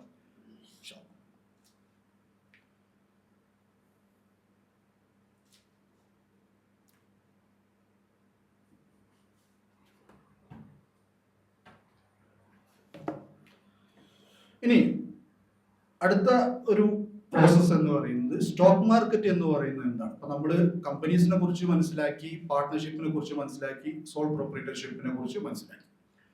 സ്റ്റോക്ക് മാർക്കറ്റ് എന്നത് പറയുന്നത് കൊണ്ട് എന്താണ് ഉദ്ദേശിക്കുന്നത്? അതില് ഒന്നാമത്തെ സംഗതി, സ്റ്റോക്ക് മാർക്കറ്റ് എന്ന് പറയുന്നത് അപ്ലിക്കബിൾ ആകുന്നത് പബ്ലിക് ലിമിറ്റഡ് കമ്പനികൾക്ക് മാത്രം. അതില് സോൾ പ്രൊപ്രൈറ്റർഷിപ്പ് ഇല്ല, ജനറൽ പാർട്ട്ണർഷിപ്പ് ഇല്ല, ലിമിറ്റഡ് ലയബിലിറ്റി പാർട്ട്ണർഷിപ്പ് ഇല്ല, പ്രൈവറ്റ് ലിമിറ്റഡ് കമ്പനീസും സ്റ്റോക്ക് മാർക്കറ്റിന്റെ പരിധിയിൽ വരികയില്ല. നമ്മൾ ആദ്യമേ തന്നെ മനസ്സിലാക്കി, പബ്ലിക് ലിമിറ്റഡ് കമ്പനീസ് എന്ന് പറയുന്നതിന്റെ ഓഹരികൾ മാത്രമേ പബ്ലിക്കലി ട്രേഡ് ചെയ്യാൻ പറ്റൂ. പറഞ്ഞാൽ ഞാൻ ഉദ്ദേശിക്കുന്ന ഒരാൾക്ക് ഒരു റെസ്ട്രിക്ഷനും ഇല്ലാതെ വിൽക്കാനും മറ്റൊരാൾക്ക് അത് വാങ്ങാനും സാധിക്കുക എന്ന് പറയുന്നത് പബ്ലിക് ലിമിറ്റഡ് കമ്പനികളുടെ ഷെയറുകൾ മാത്രമാണ്. അപ്പോ ഒരു കമ്പനി ഉണ്ട്, ആ കമ്പനിയിൽ കുറച്ച് ആളുകൾ ഓഹരി എടുത്തു. അപ്പൊ ലിക്വിഡിറ്റി എന്ന് പറയുന്നത് ഏതൊരു ഇൻവെസ്റ്റ്മെന്റിന്റെയും ആവശ്യമാണ്. കാരണം നിങ്ങൾ ഒരു സമയത്ത് ഒരു മുതൽ മുടക്ക് നടത്തി നിങ്ങൾ ഉദ്ദേശിക്കുന്ന സമയത്ത് അത് ക്യാഷ് ആക്കി മാറ്റാൻ പറ്റുക, ഈ ഒരു ക്വാളിറ്റിയാണ് നമ്മൾ ലിക്വിഡിറ്റി എന്ന് പറയുന്നത്. ഇല്ലിക്വിഡ് ആയിട്ടുള്ള ഇൻവെസ്റ്റ്മെന്റുകൾക്ക് എപ്പോഴും ഇൻവെസ്റ്റ്മെന്റ് കുറവായിരിക്കും. പറഞ്ഞാൽ നിങ്ങൾ ഉദ്ദേശിക്കുന്ന സമയത്ത് പണം പിൻവലിക്കാൻ സാധിക്കുകയില്ല എന്ന ആളുകൾക്ക് അറിയാമെങ്കിൽ ആ ഒരു ഇൻവെസ്റ്റ്മെന്റിൽ എന്താണ് ഉണ്ടാകുക? താല്പര്യക്കുറവുണ്ടാവും ആളുകൾക്ക്. എന്നാൽ ലിക്വിഡ് ആണ് എങ്കിൽ അതിൽ കൂടുതൽ ആളുകൾക്ക് നിക്ഷേപിക്കാൻ താല്പര്യമുണ്ടാവും. അപ്പോൾ ഓരോരുത്തരുടെയും ഇൻവെസ്റ്റ്മെന്റ് ഹൊറൈസൺ, ഓരോരുത്തരും ഇൻവെസ്റ്റ് ചെയ്യുന്ന കാലപരിധി എന്ന് പറയുന്നത് വ്യത്യസ്തമാണ്. ഒരാൾക്ക് ചിലപ്പോൾ 2 വർഷത്തേക്കായിരിക്കും ഒരു നിക്ഷേപം നടത്താൻ താല്പര്യം ഉണ്ടാകുക. ചില ആളുകൾക്ക് 10 വർഷമായിരിക്കും, ചില ആൾക്ക് 6 മാസമായിരിക്കും. അപ്പോൾ ഒരാൾ ഉദ്ദേശിക്കുന്ന സമയത്ത് ഓഹരികൾ വാങ്ങാനും വിൽക്കാനും സാധിക്കുക എന്നുള്ളത് ഒരു എഫിഷ്യന്റ് ആയിട്ടുള്ള മാർക്കറ്റിന്റെ ക്വാളിറ്റിയാണ്, അല്ലെങ്കിൽ ഒരു ആട്രിബ്യൂട്ടാണ്. ഈ ലിക്വിഡിറ്റി ഇല്ലാതാകുന്നത് ആ മാർക്കറ്റിനെ അത്രത്തോളം ഇൻഎഫിഷ്യന്റ് ആക്കും എന്നുള്ളതാണ്. ഒരു ഉദാഹരണം നമുക്ക് എടുത്ത് സംസാരിക്കുകയാണെങ്കിൽ, ഇപ്പൊ മീഡിയ വൺ എന്ന് പറയുന്ന ചാനൽ, അതെന്താണ്? ലീഗൽ സ്ട്രക്ചർ അനുസരിച്ച് ഒരു പബ്ലിക് ലിമിറ്റഡ് കമ്പനിയാണ്. എന്നാൽ അത് ലിസ്റ്റഡ് കമ്പനിയാണോ? അല്ല. ബോംബെ സ്റ്റോക്ക് എക്സ്ചേഞ്ചിലോ നാഷണൽ സ്റ്റോക്ക് എക്സ്ചേഞ്ചിലോ പോയാൽ മീഡിയ വണ്ണിന്റെ ഓഹരികൾ വാങ്ങിക്കാനോ വിൽക്കാനോ നമുക്ക് സാധിക്കില്ല. എന്നാൽ മീഡിയ വണ്ണിൽ ഇപ്പോൾ ഷെയർ ഹോൾഡർ ആയിട്ടുള്ള ഒരാൾക്ക് സ്വന്തം നിലക്ക് ഒരു ബയറെ കണ്ടെത്തിക്കൊണ്ട് അയാളുടെ പേരിലേക്ക് ഷെയർസ് ട്രാൻസ്ഫർ ചെയ്യാൻ സാധിക്കുകയും മറ്റേ ആൾക്കത് വാങ്ങാൻ സാധിക്കുകയും ചെയ്യും. പക്ഷെ ഇതെന്ന് പറയുന്നത് എപ്പോഴും പ്രായോഗികമല്ല. ഒരു ബയറെ ഞാൻ തന്നെ കണ്ടെത്തുകയും ഞാൻ ഉദ്ദേശിക്കുന്ന വിലക്ക് അദ്ദേഹത്തിന് ആ ഓഹരി വിൽക്കുകയും അദ്ദേഹം അത് വാങ്ങാൻ തയ്യാറാവുകയും ചെയ്യുക എന്ന് പറയുന്നത് വളരെ ടീഡിയസ് ആയിട്ടുള്ള ഒരു പ്രോസസ്സാണ്. അപ്പോ ഈ ഓഹരികൾക്ക് ഒരു വിപണി ഉണ്ടാകണം. പറഞ്ഞാൽ ബാക്കിയുള്ള സാധനങ്ങൾക്കൊക്കെ വിപണികൾ ഉള്ളതുപോലെ കമ്പനികളുടെ ഓഹരികൾക്ക് ഒരു വിപണി ഉണ്ടാവുക എന്നുള്ളതാണ് എന്തിന്റെ കോൺസെപ്റ്റ്? സ്റ്റോക്ക് മാർക്കറ്റിന്റെ കോൺസെപ്റ്റ്. അപ്പൊ എന്തുകൊണ്ടാണ് സ്റ്റോക്ക് എന്ന് പറയുന്നത്? സ്റ്റോക്ക് ഓഫ് ഷെയർസിന്റെ ഷോർട്ട് ആയിട്ടാണ് നമ്മൾ സ്റ്റോക്ക് എന്ന് പറയുന്നത്. സ്റ്റോക്ക് എന്ന് പറയുമ്പോൾ പെട്ടെന്ന് അതിനെക്കുറിച്ച് അറിയാത്ത ആൾക്കാർ ധരിക്കുക എന്തോ സാധനങ്ങളുടെ സ്റ്റോക്ക് വിൽക്കുന്ന ഒരു മാർക്കറ്റാണ്. തുണികളുടെ ഒക്കെ സ്റ്റോക്ക് വിൽക്കുന്ന ഹോൾസെയിൽ മാർക്കറ്റും ഒക്കെ ഉണ്ടാവും. അതേപോലെ ഉള്ള ഒരു മാർക്കറ്റിനെയല്ല നമ്മൾ സ്റ്റോക്ക് മാർക്കറ്റ് എന്ന് പറയുന്നത്. സ്റ്റോക്ക് മാർക്കറ്റിനെ നമ്മൾ ഷെയർ മാർക്കറ്റ് എന്ന് പറയാറുണ്ട്, സെക്യൂരിറ്റീസ് മാർക്കറ്റ് എന്നും പറയാറുണ്ട്. സെക്യൂരിറ്റീസ് മാർക്കറ്റ് എന്ന് എന്തുകൊണ്ടാണ് പറയുന്നത്? ഷെയർ ഒരു തരത്തിലുള്ള സെക്യൂരിറ്റിയാണ്, ഫിനാൻഷ്യൽ സെക്യൂരിറ്റിയാണ്. ഏതുപോലെ? ഡിബെഞ്ചർ പോലെ, ബോണ്ട് പോലെ, ഷെയറും ഒരു ഫിനാൻഷ്യൽ സെക്യൂരിറ്റിയാണ് എന്നുള്ളത് കൊണ്ട് അതിനെ സെക്യൂരിറ്റീസ് മാർക്കറ്റ് എന്ന് പറയാറുണ്ട്. ഷെയർ എന്ന അർത്ഥത്തിൽ ഷെയർ മാർക്കറ്റ് എന്ന് പറയാറുണ്ട്. സ്റ്റോക്ക് മാർക്കറ്റ് എന്ന് പറഞ്ഞാൽ a stock of shares എന്ന് പറഞ്ഞാൽ ഒരു 10, 100 ഇതൊക്കെ സ്റ്റോക്സ് ആണ്, സ്റ്റോക്ക് ഓഫ് ഷെയർസ്. ആ അർത്ഥത്തിൽ നമ്മൾ അതിനെ സ്റ്റോക്ക് മാർക്കറ്റ് എന്നും പറയാറുണ്ട്. അപ്പോൾ ചുരുക്കി പറഞ്ഞാൽ സ്റ്റോക്ക് മാർക്കറ്റ് എന്ന് പറയുന്നത് കമ്പനികളുടെ ഓഹരികളെ ക്രയവിക്രയം ചെയ്യുന്ന വ്യവസ്ഥാപിതമായ ഒരു വിപണിയാണ് നമ്മൾ എന്ത് പറയുന്നത്, സ്റ്റോക്ക് മാർക്കറ്റ് എന്ന് പറയുന്നത്. അപ്പോൾ 2-3 കാര്യങ്ങൾ വളരെ പ്രധാനമായി നമ്മൾ ഓർമ്മിക്കേണ്ടത് എന്താന്ന് പറഞ്ഞു കഴിഞ്ഞാൽ, ഒന്ന്, പബ്ലിക് ലിമിറ്റഡ് കമ്പനികൾ മാത്രമേ പൊതു സ്റ്റോക്ക് മാർക്കറ്റിൽ അവൈലബിൾ ആവുകയുള്ളൂ. അപ്പോൾ സ്റ്റോക്ക് മാർക്കറ്റിൽ നിങ്ങളുടെ ബിസിനസ്സിനെ എത്തിക്കണമെങ്കിൽ അനിവാര്യമായും നിങ്ങളുടെ ലീഗൽ സ്ട്രക്ചർ എന്ന് പറയുന്നത് എന്തായിരിക്കണം, പബ്ലിക് ലിമിറ്റഡ് കമ്പനി ആയിരിക്കണം. അതിന് ഏറ്റവും കൂടുതൽ നിയമം ബാധകമാകുന്ന സ്ട്രക്ചറാണ് പബ്ലിക് ലിമിറ്റഡ് കമ്പനീസ് എന്ന് പറയുന്നത്. കമ്പനി ലോസിലെ ഏറ്റവും സ്ട്രിക്റ്റ് ആയിട്ടുള്ള നിയമങ്ങളും അഡീഷണലി ലിസ്റ്റിംഗിന്റെ നിയമങ്ങളും കൂടി പാലിച്ചാൽ മാത്രമേ എന്ത് ചെയ്യാൻ സാധിക്കുള്ളൂ, സ്റ്റോക്ക് മാർക്കറ്റിൽ ലിസ്റ്റ് ചെയ്യാനായിട്ട് നമുക്ക് സാധിക്കുള്ളൂ. അപ്പൊ ഈ ഒരു പ്രോസസ്സ് കംപ്ലീറ്റ് ചെയ്തുകൊണ്ട് റെഗുലേറ്ററുടെ അംഗീകാരം വാങ്ങി നിങ്ങൾ ഒരു കമ്പനിയെ സ്റ്റോക്ക് മാർക്കറ്റിലേക്ക് എത്തിക്കുമ്പോൾ അതൊരു ലിസ്റ്റഡ് കമ്പനിയായി മാറും. അപ്പൊ മീഡിയ വണ്ണിന് ഇപ്പൊ ഓൾറെഡി അതൊരു പബ്ലിക് ലിമിറ്റഡ് കമ്പനിയാണ്. ഏതെങ്കിലും ഒരു ഘട്ടത്തിൽ അതിന്റെ മാനേജ്മെന്റ് അതിനെ ലിസ്റ്റ് ചെയ്യാൻ തീരുമാനിച്ചാൽ എന്ത് ചെയ്യേണ്ടി വരും, സെബിയിൽ ആപ്ലിക്കേഷൻ കൊടുക്കണം. സെബി എന്ന് പറയുന്നത് securities and exchanges board of India, stock മാർക്കറ്റിനെ റെഗുലേറ്റ് ചെയ്യുന്ന റെഗുലേറ്ററി ബോഡിയാണ്. അതിന് റെഡ് ഹെറിംഗ് പ്രോസ്പെക്ടസ് എന്ന് പറയുന്ന ഒരു ഡോക്യുമെന്റ് ആദ്യം ചെയ്യണം. അതുപോലെ തന്നെ ബുക്ക് ബിൽഡിംഗ് എന്ന് പറയുന്ന ഒരു പ്രോസസ്സ് ചെയ്യണം. അതിന്റെ അണ്ടർ റൈറ്റർ നിയമിക്കും. ബുക്ക് ബിൽഡിംഗ് എന്ന് പറയുന്ന പ്രോസസ്സ് ആ കമ്പനിയുടെ വിപണി മൂല്യം കണ്ടെത്തുന്നതിനുള്ള ഒരു പ്രോസസ്സാണ് ബുക്ക് ബിൽഡിംഗ് പ്രോസസ്സ് എന്ന് പറയുന്നത്. അതിലേക്ക് വളരെ ഡീറ്റെയിൽസിലേക്ക് നമ്മൾ പോകുന്നില്ല. എന്നിട്ട് ആ കമ്പനി ലിസ്റ്റ് ആകുന്നതോടുകൂടി എന്ത് സംഭവിക്കും, ആ ഓഹരി അത് പബ്ലിക്കലി അവൈലബിൾ ആകും. ആർക്ക് വേണമെങ്കിലും പോയി വാങ്ങുകയും വിൽക്കുകയും ചെയ്യാവുന്ന ഒരു അവസ്ഥയിലേക്ക് അത് വരും.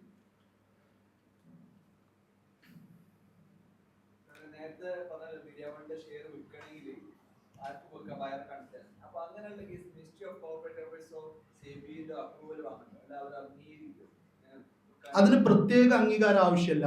പബ്ലിക് ലിമിറ്റഡ് കമ്പനി ആണ് എന്നുള്ളത് കൊണ്ട് തന്നെ അതിന്റെ ഷെയർസ് ഫ്രീലി ട്രാൻസ്ഫറബിൾ ആണ്. അത് കമ്പനി ലോയിൽ പറയുന്നതാണ്.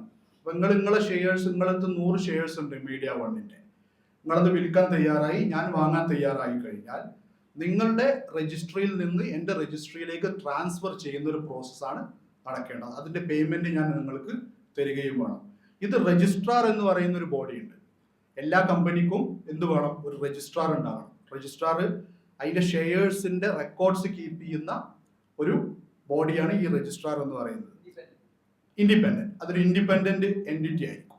ഓക്കെ, അവരുടെ ആ രജിസ്ട്രാറിൽ അതിന്റെ ബുക്സിൽ അത് അപ്ഡേറ്റ് ചെയ്യുന്നതോട് കൂടിയിട്ട് എന്താകും, ആ ഓണർഷിപ്പ് നിങ്ങളിൽ നിന്ന് എന്നിലേക്ക് ട്രാൻസ്ഫർ ആകും.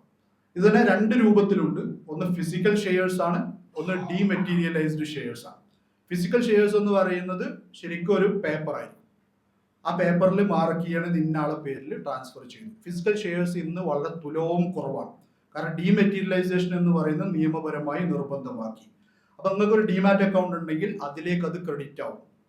അപ്പൊ ഞങ്ങളിന്ന് വാങ്ങുമ്പോൾ നിങ്ങളുടെ ഷെയർസ് എൻ്റെ ഡിമാറ്റ് അക്കൗണ്ടിലേക്ക് വരികയും നിങ്ങളുടെ ഡിമാറ്റ് അക്കൗണ്ടിൽ നിന്ന് അത് ഡെബിറ്റ് ആയി പോവുകയും ചെയ്യും. അപ്പോൾ അതിന് പ്രത്യേകമായിട്ടൊരു അപ്രൂവലിന്റെ ആവശ്യം ഇല്ല.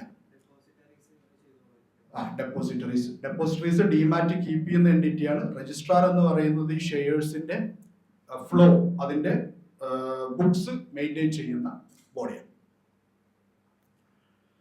ഇനി ലിമിറ്റഡ് ലയബിലിറ്റി എന്ന് പറയുന്ന കോൺസെപ്റ്റ് നമ്മൾ നേരത്തെ പറഞ്ഞു, അഷഖ്സ് അൽ ഇഅ്തിബാരി എന്ന് പറയുന്ന കോൺസെപ്റ്റ് എന്താണ് ലിമിറ്റഡ് ലയബിലിറ്റി, ഞാൻ ഒന്നുകൂടി റിപ്പീറ്റ് ചെയ്യാണ്. ആ കാര്യങ്ങളുടെ അതിന്റെ ഇസ്ലാമികമായ ചർച്ച എന്താണ് എന്നുള്ളത് ഒന്നുകൂടി റിമൈൻഡ് ചെയ്യാൻ വേണ്ടിയിട്ടാണ്. ഷഖ്സ് അൽ ഇഅ്തിബാരി എന്ന് പറയുന്നത് മനുഷ്യരല്ലാത്ത, അതായത് ഷഖ്സ് ഹഖീഖി അല്ലാത്ത എൻറ്റിറ്റികളെ വ്യക്തികളായിട്ട് പരിഗണിക്കുകയും സാധാരണ മനുഷ്യന്മാർക്ക് കിട്ടുന്ന സാമ്പത്തികമായ അവകാശങ്ങൾ അവർക്ക് കൂടി വകവെച്ചു കൊടുക്കുകയും ചെയ്യുന്ന പ്രോസസ്സിനാണ്, അല്ലെങ്കിൽ ആ എൻറ്റിറ്റികൾ അഷഖ്സ് അൽ ഇഅ്തിബാരി എന്ന് പറയുക. അപ്പൊ ഒരു കമ്പനി നമ്മൾ നേരത്തെ പറഞ്ഞു എന്താണ്, അഷഖ്സ് അൽ ഇഅ്തിബാരി. കമ്പനിക്ക് എന്ത് ചെയ്യാം? കമ്പനിക്ക് കോൺട്രാക്റ്റിൽ ഏർപ്പെടാം. കമ്പനി എ കമ്പനി ബി തമ്മിൽ കോൺട്രാക്റ്റിൽ ഏർപ്പെട്ടു എന്ന് പറഞ്ഞാൽ അതിന്റെ അർത്ഥം എന്താണ്? ഇതിലുള്ള ഷെയർ ഹോൾഡേഴ്സ് അങ്ങോട്ടും ഇങ്ങോട്ടും കോൺട്രാക്റ്റിൽ ഏർപ്പെട്ടു എന്നാണോ? ആണോ? അല്ല. ഷെയർ ഹോൾഡേഴ്സ് ഇന്നത്തേതാവില്ല നാളെ, പക്ഷെ ഈ കമ്പനികൾ തമ്മിൽ ഉണ്ടാക്കിയ കോൺട്രാക്ട് അവിടെ നിലനിൽക്കും. ഓക്കെ. അതേപോലെ കമ്പനി പാപ്പരായി എന്ന് പറഞ്ഞാൽ അതിന്റെ അർത്ഥം എന്താണ്? കമ്പനിയുടെ അസറ്റ്സിനേക്കാൾ കൂടുതലാണ് അതിന്റെ ലയബിലിറ്റീസ്. അതിന്റെ അസറ്റ്സ് മൊത്തം വിറ്റാലും അതിന്റെ ലയബിലിറ്റീസ്, അതിന്റെ കടം, അതിന്റെ ബാധ്യത വീട്ടാൻ സാധിക്കുകയില്ല. അപ്പോഴും സമ്പന്നരായിട്ടുള്ള ഷെയർ ഹോൾഡേഴ്സ് അവിടെ ഉണ്ടാവും. ഓക്കെ. അവരുടെ പേഴ്സണൽ ആയിട്ട് അസറ്റ്സിലേക്ക് നിങ്ങൾക്ക് കൈവെക്കാൻ സാധിക്കുകയില്ല. കാരണം എന്താണ്? കമ്പനി എന്ന് പറയുന്നത് സെപ്പറേറ്റ് ലീഗൽ എൻറ്റിറ്റിയാണ്, ഈ വ്യക്തികൾ എന്ന് പറയുന്നത് സെപ്പറേറ്റ് എൻറ്റിറ്റീസ് ആണ്.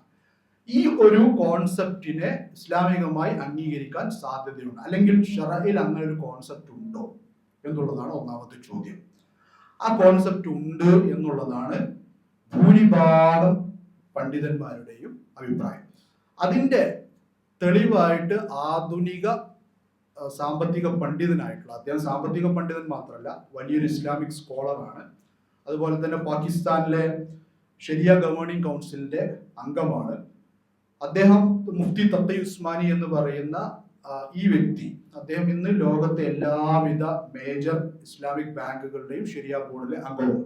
അദ്ദേഹം ഈ വിഷയം ചർച്ച ചെയ്തുകൊണ്ട് അതിനുള്ള തെളിവുകൾ അൽ മബ്സൂത്ത് എന്ന ഗ്രന്ഥത്തിൽ നിന്ന് ഉദ്ധരിക്കുന്നുണ്ട്.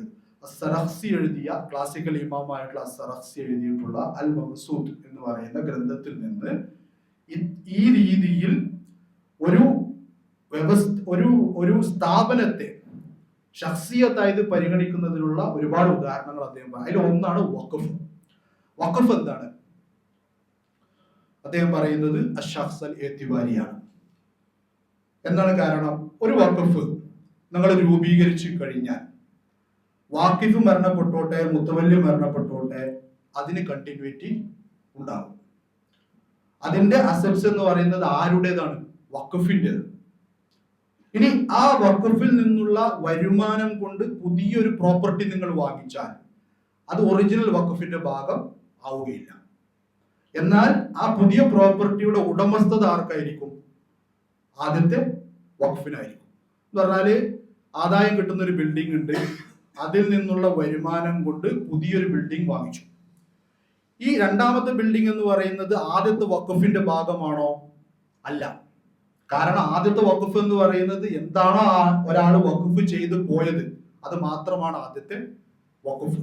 രണ്ടാമത്തെ ബിൽഡിംഗ് എന്ന് പറയുന്നത് സെപ്പറേറ്റ് ആണ്, ഈ വഖഫിന്റെ ഭാഗമാവുകയില്ല. അപ്പൊ രണ്ടാമത്തെ ബിൽഡിങ്ങിന്റെ ഉടമസ്ഥൻ ആരാണ്?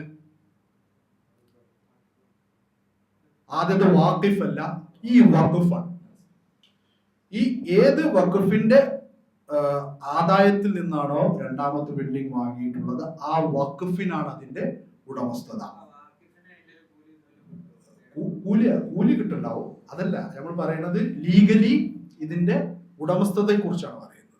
നമ്മൾ പറയുന്നത് അതിന്റെ അജ്ർ അദ്ദേഹത്തിന് കിട്ടും തീർച്ചയായിട്ടും. കാരണം എന്താണ്? അത് സദഖ ജാരിയായ സദഖ ആയതുകൊണ്ട് അദ്ദേഹത്തിന് കിട്ടുമല്ലോ. നമ്മൾ പറയുന്നത് എല്ലാവിധ നിയമപരമായ പരിഗണനകൾക്കും ആരായിരിക്കും ഇതിന്റെ ഉടമസ്ഥൻ എന്ന് പറയുന്നത്? ആദ്യത്തെ വഖഫായിരിക്കും. എന്നാൽ ആദ്യത്തെ വഖഫിന്റെ ഭാഗമല്ല രണ്ടാമത്തെ വഖഫ്. ഇനി രണ്ടാമത്തെ ഉദാഹരണം ഈ ഗ്രന്ഥത്തിൽ നിന്ന് അദ്ദേഹം ഉദ്ധരിച്ചുകൊണ്ട് പറയുന്നത് എന്താന്ന് പറഞ്ഞു കഴിഞ്ഞാൽ, ബൈത്തുൽ മാൽ എന്ന് പറയുന്നത് എന്താണ്? ഇസ്ലാമില് അശ്ശഖ്സ് അൽ ഇഅ്തിബാരിയാണ്. ബൈത്തുൽ മാലിന് കണ്ടിന്യൂറ്റി ഉണ്ട്. ഖറാജിൽ എന്ന് പറയുന്ന ഡിപ്പാർട്ട്മെന്റിന്റെ ഒരു ഭാഗമാണ് ബൈത്തുൽ മാൽ. ഖറാജിൽ വേറെയും തരത്തിലുള്ള വരുമാനങ്ങൾ, ലാൻഡ് ടാക്സ് വരുന്നുണ്ടാവും, അല്ലെങ്കിൽ ആ ഗവൺമെന്റ് പ്രത്യേകമായി നടപ്പാക്കിയ മറ്റു നികുതികളൊക്കെ ഈ ഡിപ്പാർട്ട്മെന്റിലേക്ക് വരുന്നുണ്ടാവും. എന്നാൽ സക്കാത്ത് എന്ന് പറയുന്നത് കൃത്യമായ അസ്നാഫുകളിൽ മാത്രം ചെലവഴിക്കേണ്ട ഫണ്ടാണ്. അതിന് പൊതുവായിട്ടുള്ള ഉപയോഗങ്ങൾ പറ്റുകയില്ല. കൃത്യമായ വകുപ്പുകളിൽ മാത്രം ചെലവഴിക്കേണ്ട ഫണ്ടാണ് സക്കാത്ത്. എന്നാൽ ജനറൽ ടാക്സ് എന്ന് പറയുന്നത് ഗവൺമെന്റിന്റെ ഇഷ്ടമനുസരിച്ച് ഡെവലപ്മെന്റൽ ആക്ടിവിറ്റീസിന് ഒക്കെയും ചെലവഴിക്കാവുന്നതാണ്. അപ്പൊ ഇങ്ങനത്തെ ഒരു കേസില് പൊതുവായിട്ടുള്ള ശമ്പളം കൊടുക്കാൻ, ഒരു ഉദാഹരണം പറയാണ്, പൊതുവായിട്ടുള്ള ശമ്പളം കൊടുക്കാൻ ഖറാജ് ഡിപ്പാർട്ട്മെന്റിൽ പൈസ ഇല്ല എന്ന് വെക്കുക. സക്കാത്തിന്റെ പൈസ അതിനെടുത്ത് ചെലവഴിക്കാൻ സാധിക്കുമോ? ഇല്ല. പക്ഷേ എന്ത് ചെയ്യാൻ പറ്റും? സക്കാത്തിൽ നിന്ന് മറ്റേ ഡിപ്പാർട്ട്മെന്റിന് കടം നൽകാൻ പറ്റും. സർപ്ലസ് തിരിച്ചു നൽകേണ്ടതായിട്ടുള്ള കടം നൽകാൻ പറ്റും. ഇത് എന്ത് തെളിയിക്കുന്നു? ഇതൊക്കെയും ഷഖ്സ് അൽ ഇഅ്തിബാരിയാണ് എന്നുള്ളതാണ്. അത് ആരുടെ കടമാണ്? അപ്പുള്ള അമീറിന്റെ കടമാണോ? അല്ല. അപ്പുള്ള ഉദ്യോഗസ്ഥരുടെ കടമാണോ? അല്ല. മറ്റേ ഖറാജ് ഡിപ്പാർട്ട്മെന്റ് ബൈത്തുൽ മാലിലേക്ക് കടപ്പെട്ടിരിക്കുന്നു എന്നാണ് പറയുന്നത്. അത് എത്ര കാലം കഴിഞ്ഞാലും അത് ഡിസ്ചാർജ് ചെയ്യുന്നത് വരെ ആ കടം നിലനിൽക്കും. അത് ആർക്ക് തിരിച്ചു കിട്ടേണ്ട കടമാണ്? ബൈത്തുൽ മാലിന് തിരിച്ചു കിട്ടേണ്ട കടമാണ്. ആര് നൽകേണ്ടതാണ്? ഈ ഖറാജ് ഡിപ്പാർട്ട്മെന്റ് നൽകേണ്ട കടമായിട്ട് നിലനിൽക്കും.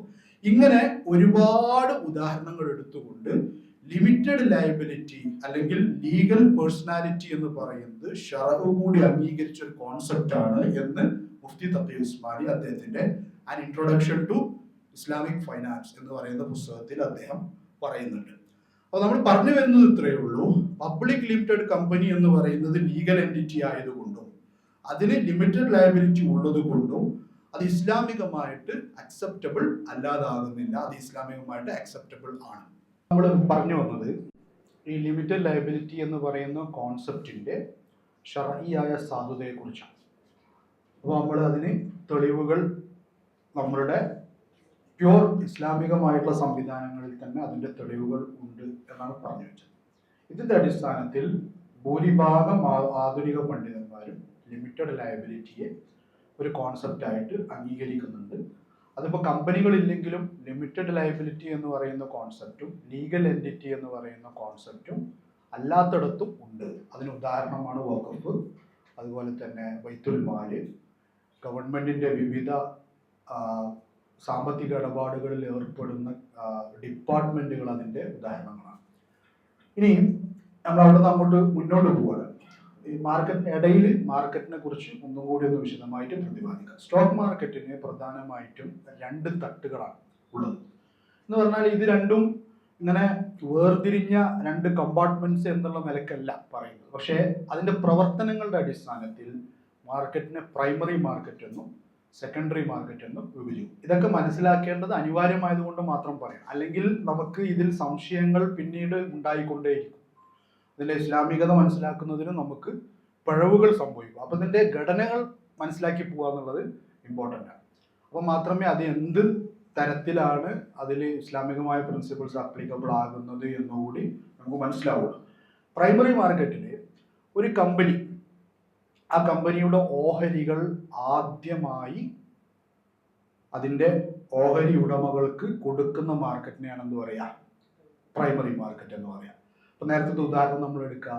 മീഡിയ വൺ എന്ന് പറയുന്ന കമ്പനി ഇനീഷ്യൽ പബ്ലിക് ഓഫറിങ്ങിലൂടെ കുറേയധികം പുതിയ ഷെയറുകൾ വിപണിയിലേക്ക് ഇറക്കുന്നു. അത് ആദ്യമായിട്ട് ആരുടെ കയ്യിലെത്തും? IPO പ്രോസസ്സിലൂടെ ഒരുപാട് ആളുകളുടെ കയ്യിലേക്ക് വരും. ഈ പൈസയാണ് ആർക്ക് കിട്ടുക? ഈ കമ്പനിക്ക് മൂലധനം എന്നുള്ള നിലക്ക് കിട്ടുക. ഓക്കെ. അപ്പോൾ ഉദാഹരണത്തിന് 100 കോടി രൂപ അല്ലെങ്കിൽ 1000 കോടി രൂപ സമാഹരിക്കാൻ വേണ്ടി ഒരു IPO കൊണ്ടുവന്നു. ഷെയറുകൾ ഇനീഷ്യൽ പബ്ലിക് ഓഫറിങ്ങിലൂടെ വിപണിയിലേക്ക് ആളുകളുടെ കയ്യിലേക്ക് കൊടുത്തു. ആ സബ്സ്ക്രിപ്ഷനിൽ ആളുകൾ പങ്കാളികളായി. അവർ പൈസ കൊടുത്തുകൊണ്ട് ഓഹരികൾ മേടിച്ചു. ആ പൈസ മീഡിയ വണ്ണിൻ്റെ മൂലധനമായിട്ട് മാറും. ഓക്കെ. ഇതിനുശേഷം നമ്മൾ നേരത്തെ പറഞ്ഞ ലിക്വിഡിറ്റി എന്ന് പറയുന്ന പ്രശ്നത്തെ അഡ്രസ് ചെയ്യുന്നതിന് വേണ്ടിയുള്ളതാണ് സെക്കൻഡറി മാർക്കറ്റ് എന്ന് പറയുന്നത്.